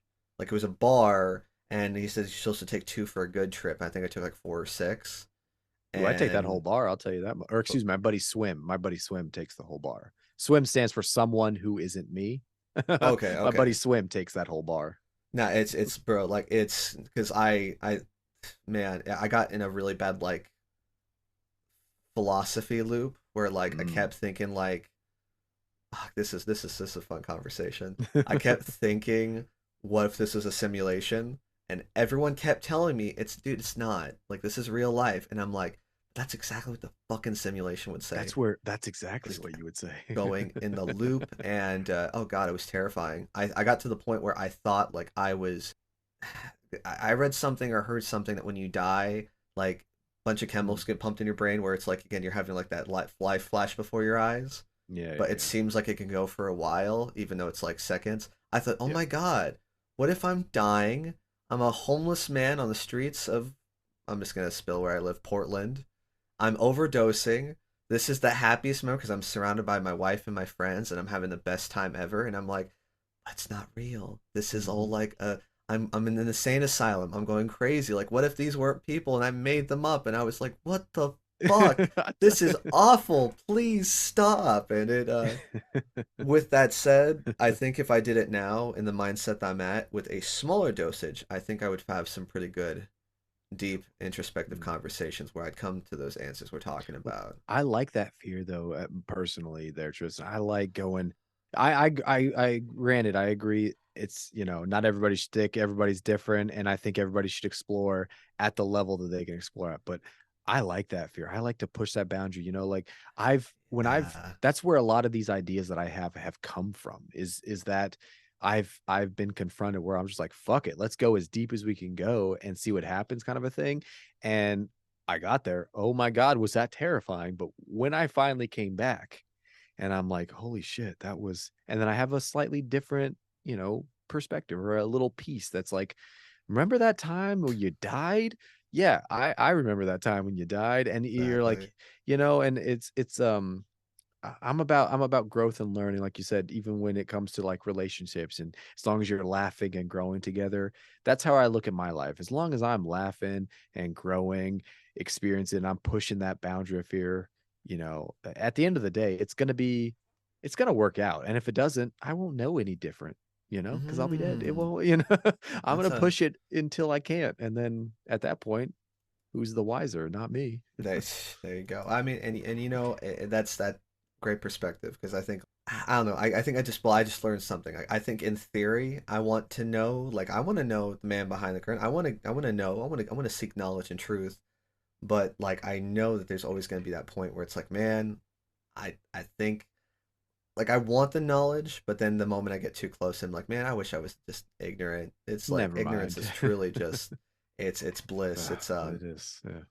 there's okay, we have a philosophical conversation which might be a little long and because we're kind of getting close to that time, or we can talk about more of that whole wanting to know versus true ignorance. What do you want to? It's more like a movie I may recommend to say, hey, I saw this recently. It was great. I don't know if it's a cup of tea. I'd Hey, recommend it you're though. you're you're the driver, you're the captain, you're behind the helm on here, Tristan. You tell me where we're going, and I'm ready to go. I'll drive it. I see and know if we're going left or right. That's all you gotta tell You, me. Going you left or tell. right.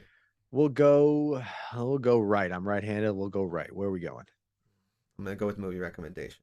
I would Uh, love to do a part two about this because hmm, I as many times we could do this. no. Fuck it. We're No. going both. We're going third option, bitch. It's plot twist. Ah, yeah. Hell yeah, I Captain! You show me the way. except we're going through the mountain. Just do it. Okay. Fuck around this mountain. I think for the same reason, the entire conversation you said about the military, about there needing to be a job done, and outsider perspectives, because very, very quick backstory to my point I'm making. I was gonna join Army. I went to a couple like it was like 6 in the morning like training courses where they would essentially just like it's pre-boot camp. They're like, okay, we're gonna run a lot. We're gonna do a lot of push-ups. We're gonna like blah blah blah. And I was looking into chaplaincy, like Hmm.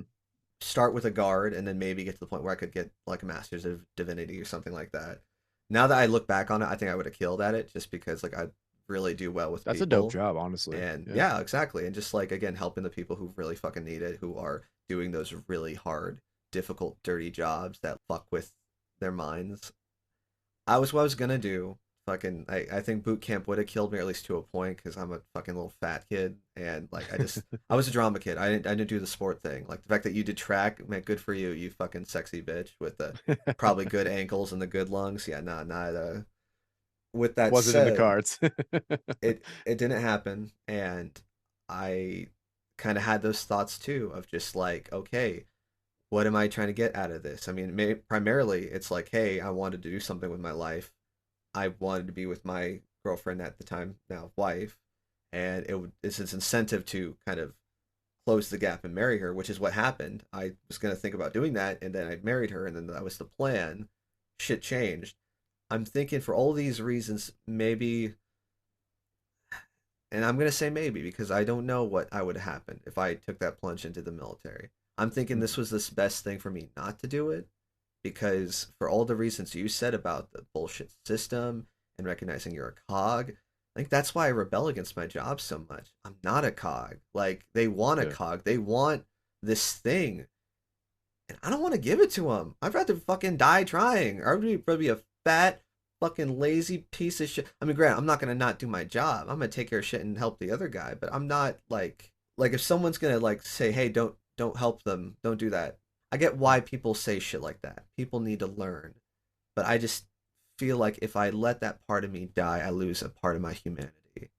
Mm. And I think I'm asking this, I'm kind of realizing that maybe the answer is somewhere in between. Maybe it's a Yeah. good thing I didn't go, but maybe I also could have done a lot of good there too. I think hindsight's 2020, right? Like where you are now, again, we're having this conversation. We wouldn't be having this conversation if you joined, right? Like determinism and the plot of life that we tracks that we end up falling onto.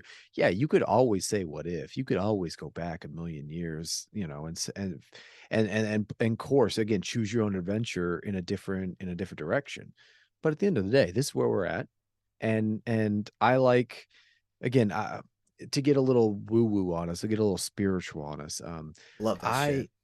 I love the idea that where we're at is because that's where we should be. Or that's, we've tried, again, an infinite universe, an infinite dimensional universe out there means not only are we here right now, but we've tried all the other ones too, and we're there in the other ones too. Like we've done that a million times over, and we probably will do that a million times over. You take in all the possibilities of reincarnation and abstract supersymmetry reality and like theoretical physics, right?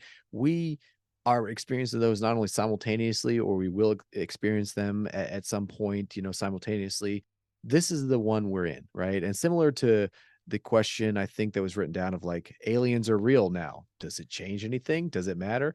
At the end of the day, what matters to you and me in the span of this conversation, Tristan, is the topics we cover, the ideas that it breeds, and it populates in our own minds, whether your projection of the simulation or I am. Doesn't fucking matter to you or to me. It only matters, how we engage and how we perceive this conversation to continue going, right? And like, if I get too drunk and if I have to step off, if you whatever happens, right? That's what ultimately matters. There's a pressing matter that our lives continue, the direction that it continues on, right?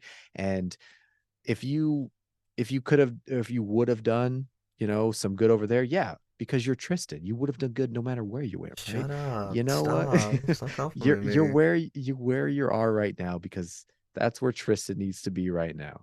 Tristan and I are having this conversation, and I'm fucking grateful because, again, all the shit I've done in my life, all the shit you've done in your life led up to this point. That's the deterministic, perspective. And I think there's something beautiful about that, and about how a lot of us live our lives. We can say and get stuck in the cogs that we live in if we want to. Yeah, I can pull a negative spin on any given situation out there. Or I can take the beautiful situation. I can take the beautiful perspective of, like you said, Granny on the bus that happens to do tattoos. Hey, Granny, you want to ink somebody? Let's make a fucking memory. Let's do something beautiful. I'm about that fucking mentality. I'm about that rebel lifestyle. And I think that's beautiful, to look at the life in the world that way. And, again, to go a little personal here, I think that started from a near death experience I had, actually, that led me into, because prior to that I would say I was pretty down in the dumps. That was pretty depressive, in the same light of, oh, my parents are military, people, like, they're cogs in the wheel. They want me to be this, they want me to be that. I There don't it really want to is. be that kind of a thing, Hell but yeah. here I am nonetheless. And then there was this snap of my life where I was like, holy shit, the amount, the speed in which that can go away. I'm just grateful to fucking be here. I'm just grateful to fucking talk to you. I'm just grateful to drink whiskey. I'm grateful to have parents. I'm grateful to live in the States, where we have electricity and we have running water. Like, I am so fucking grateful so often. Anytime that and again, I'm no fucking saint either. Like, I hate No, traffic. I get no one mad at is. people. No one is, Yeah. man. But anytime that happens, I would say more often than not, I have that perspective of like, fucking hell, am I grateful? Like, What and was the experience, if you don't mind me asking? heart stopped for a good couple of minutes, and Jesus. it was had it not started back up, I wouldn't be having this conversation with you. Was it just like a medical thing? Was it a condition you had? Did you get struck by lightning? No, I was a dumbass kid who wanted to experiment with random drugs, and it was probably laced with something that shouldn't be laced with, and Oh shit, man. fucking, as all of us are. Dude, Um, praise God that you're still here. I know with fentanyl is a big killer. People like yeah, taking it, not knowing absolutely. what the fuck it is though, and then Yeah. I mean, I don't know if it was in the fentanyl craze or it was prior to fentanyl craze. It was, it was early 2000s, I would say. So, I don't know what, again, I was a dumb kid. I don't know what the fuck I was doing. I was snorting shit and doing stuff, and I just, wanted to have a good time, and I was, sad and, emo, and was like, oh, my life is so fucking hard, and I don't give a shit about life anymore, whatever it was, right? And just partying with the crazy shit, and that's where it led me. And when I woke up from that whole experience and the pain that I felt coming to after all of that stuff, I definitely realize now how lucky I was to come to. Life's a gift kind of thing. Just like It really, yeah, life, but how you use life is a gift as well. Like you can make it. Yes, it is a gift. It is a gift to be born. It is a gift to live and to grow and to evolve and to talk to people. Absolutely. But it's also a gift. It's also the gift that you make it. Like I can wrap my gift of life in shit if I want to. I can wrap it in aluminum foil if I want to get fancy, or I can make this wrapping, as nice and flat and pristine and glittery and bow covered as I want. Like I could make this kind of thing what I want. Like I've already been given the gift. It's like, how am I going to use this thing? How am I going to, is it socks for Christmas? Okay, great. You can run in socks. You can walk in socks. You can work in socks. if it's cold, cold, socks yeah, help, dude. exactly. Like I definitely had that perspective change of like, it's what you make it. And I definitely decided after that, even unintentionally, because that was quite a few years ago now.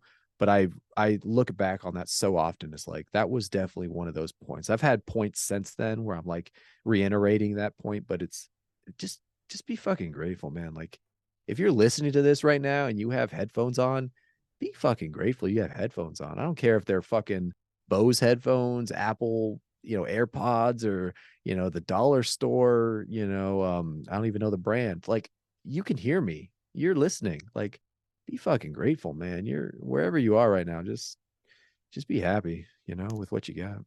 Amen. And you ever this isn't the movie I was gonna recommend, but have you ever seen the movie Joe Dirt? Oh, absolutely. Home is where you make it. Mm-hmm. You like to see homos naked, you Home, know? home. If you like to, I mean, I'm no judge. Like you like homos Uh, naked. Like it is all what it right. is. Hey, that's like I don't know why you gotta keep telling me that's not my problem, but no, That's not my. seriously, home is where you like just that sums it up so perfectly. And not again, not this is not something we're getting into. I think we actually are wrapping up. I don't know if you could tell, like the school bell is ringing. Or how do you what's the little trumpet? Like I don't know, did it happen in boot camp when they had like the the basically flags going down? It's bedtime. Yeah, the taps. The taps. Yeah, Okay, yeah. taps. You hear Absolutely. Yeah. hearing the taps in the background. It's I hear him, and you know what? It's actually perfect timing because the wife texted me saying, "Hey, hurry motherfucker." the fuck up. Stop jerking off in there. We gotta well, because you already had brunch, so like what are you doing? Like We're watching Oppenheimer for the second time, actually. bruh, man, Yeah. dude, I still need to. I want to do Barbenheimer. That's like Oof. that's my goal. I'm focused. That's gonna do that. I'm gonna Oppenheimer first Barbie. I have to do in theaters. Like I Do it. want. Do it. I need to do it soon. I being poor Do it. sucks. Do it. It's. People are gonna start spoiling it for you. It's gonna leak everywhere. Like, do it. Do it now. You think Japan's gonna be okay in the movie? Like I don't. I've never read history, so I don't know what's gonna happen. But Man, like, I have a book over, I could grab it. I could turn off my camera and grab it right now, but it's called uh fuck Men and or Adams and Men, Men and Adams.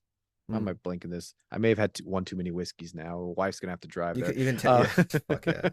You can also text But me too. So it is a fantastic book. It goes through the progression of atomic energy and how like all the mm, breakthroughs that go into the atomic bomb, and then it leads into the book that the movie Oppenheimer is based off of, which is American Prometheus, and which is all about Robert Oppenheimer. And I personally, having read both, think Men and Adams is, I think it's Men and Adams is a better one because it goes into more scientists and more, you know, not um, necessarily like the story, the philosophy behind the bomb or the history behind the bomb, but more like the actual like the mechanics of like this is how well we even got to this point. less so the man, because I think American Prometheus is centered around that idea of Prometheus, right? Of like the guy who stole the technology Fire from the from the gods. gods. Exactly. I'd say American Prometheus is more along that line of the man, the myth, the legend, Robin Oppenheimer, whereas Men and Adams is more of like the general overarching story of the universe, right? The Yeah. universe of man, and how we have now found our place amongst the atoms, amongst the stars, amongst the universe. It is fantastic. The opening fucking chapter alone is God, yeah. I'm I not a would say reader, but you got perfection. me interested. I'm just like, okay, yeah, Dro, I can imagine this isn't gonna be our last time talking. You'll send me that It's information. perfection. Absolutely. Don't let I me forget it. I'll fucking send it. no, I got you. It's wrapping up, guys. This has been another episode of Ordinary People, Extraordinary Stories. It's been sick. Just seriously, man, this was so cool. Like, I No. appreciate this. We had some fun conversations, and not to also take it spiritually, but like I've just been talking to God a lot, and I've been hearing the constant message that things happen for a reason. Things happen on the exact time as what they're supposed to be, and life is truly what you make it. Like, this is all the shit you've been saying is not stuff I haven't heard before, but it's been a constant, and it's like I I'm just praying and like putting on my heart like I'm gonna meditate on this entire episode, man. You thought you were talking to an audience. Plot twist. I don't even have a podcast. This is just trauma dumping, man. You're just like giving me all the good stuff. So just Hell thanks yeah. for the compliment, well, man. This was great. And yeah, to anyone listening, seriously, get that bag. Life's yours, man. Make it what you want. And if you don't have it, get it. And if you already got it and it's not what you want, get something else. Like make it whatever you need it to be, because you only got one. Hell So, yeah. I mean, I really appreciate you having me on, Tristan. This is like you said, it's been a blast. I've been through these woods, through these weeds many a times, but I always appreciate it when it's a new person going through those weeds with me, and this has absolutely been a new experience, and I love it. And I appreciate it. Let me ramble and tangent and do do all the shenanigans that we're known for. So thanks, hey, man. it's you do what you do best. My man Hermes here. If you want to go check him out, HermesAuslander.com.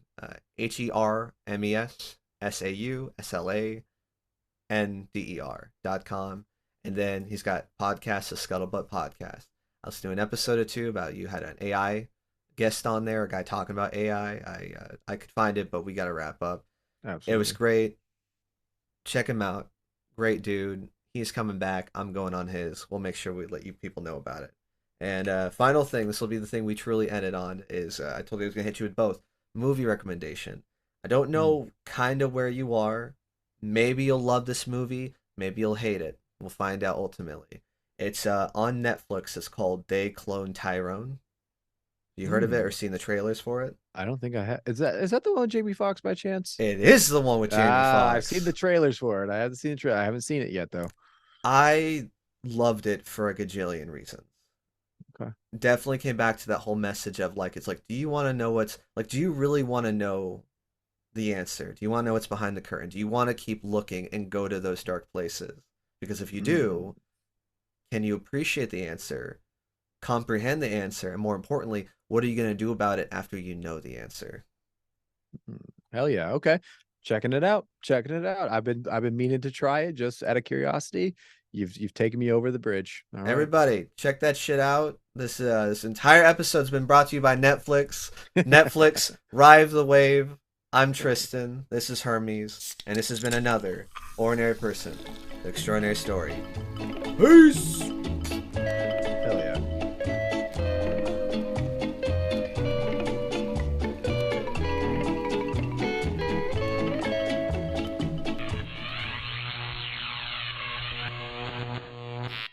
Thank you for listening to another episode of Ordinary People, Extraordinary Stories. If you're interested in helping the channel, feel free to click on the link below to get access to our Patreon, where we have exclusive episodes and clips not shown to the public. And of course, if you believe you yourself have an interesting story to tell, or know somebody who would be great for the show, feel free to email me back at OPESpodcast@gmail.com. That's OPES. That's the acronym for the show, Ordinary People, Extraordinary Stories, OPES, podcast@gmail.com.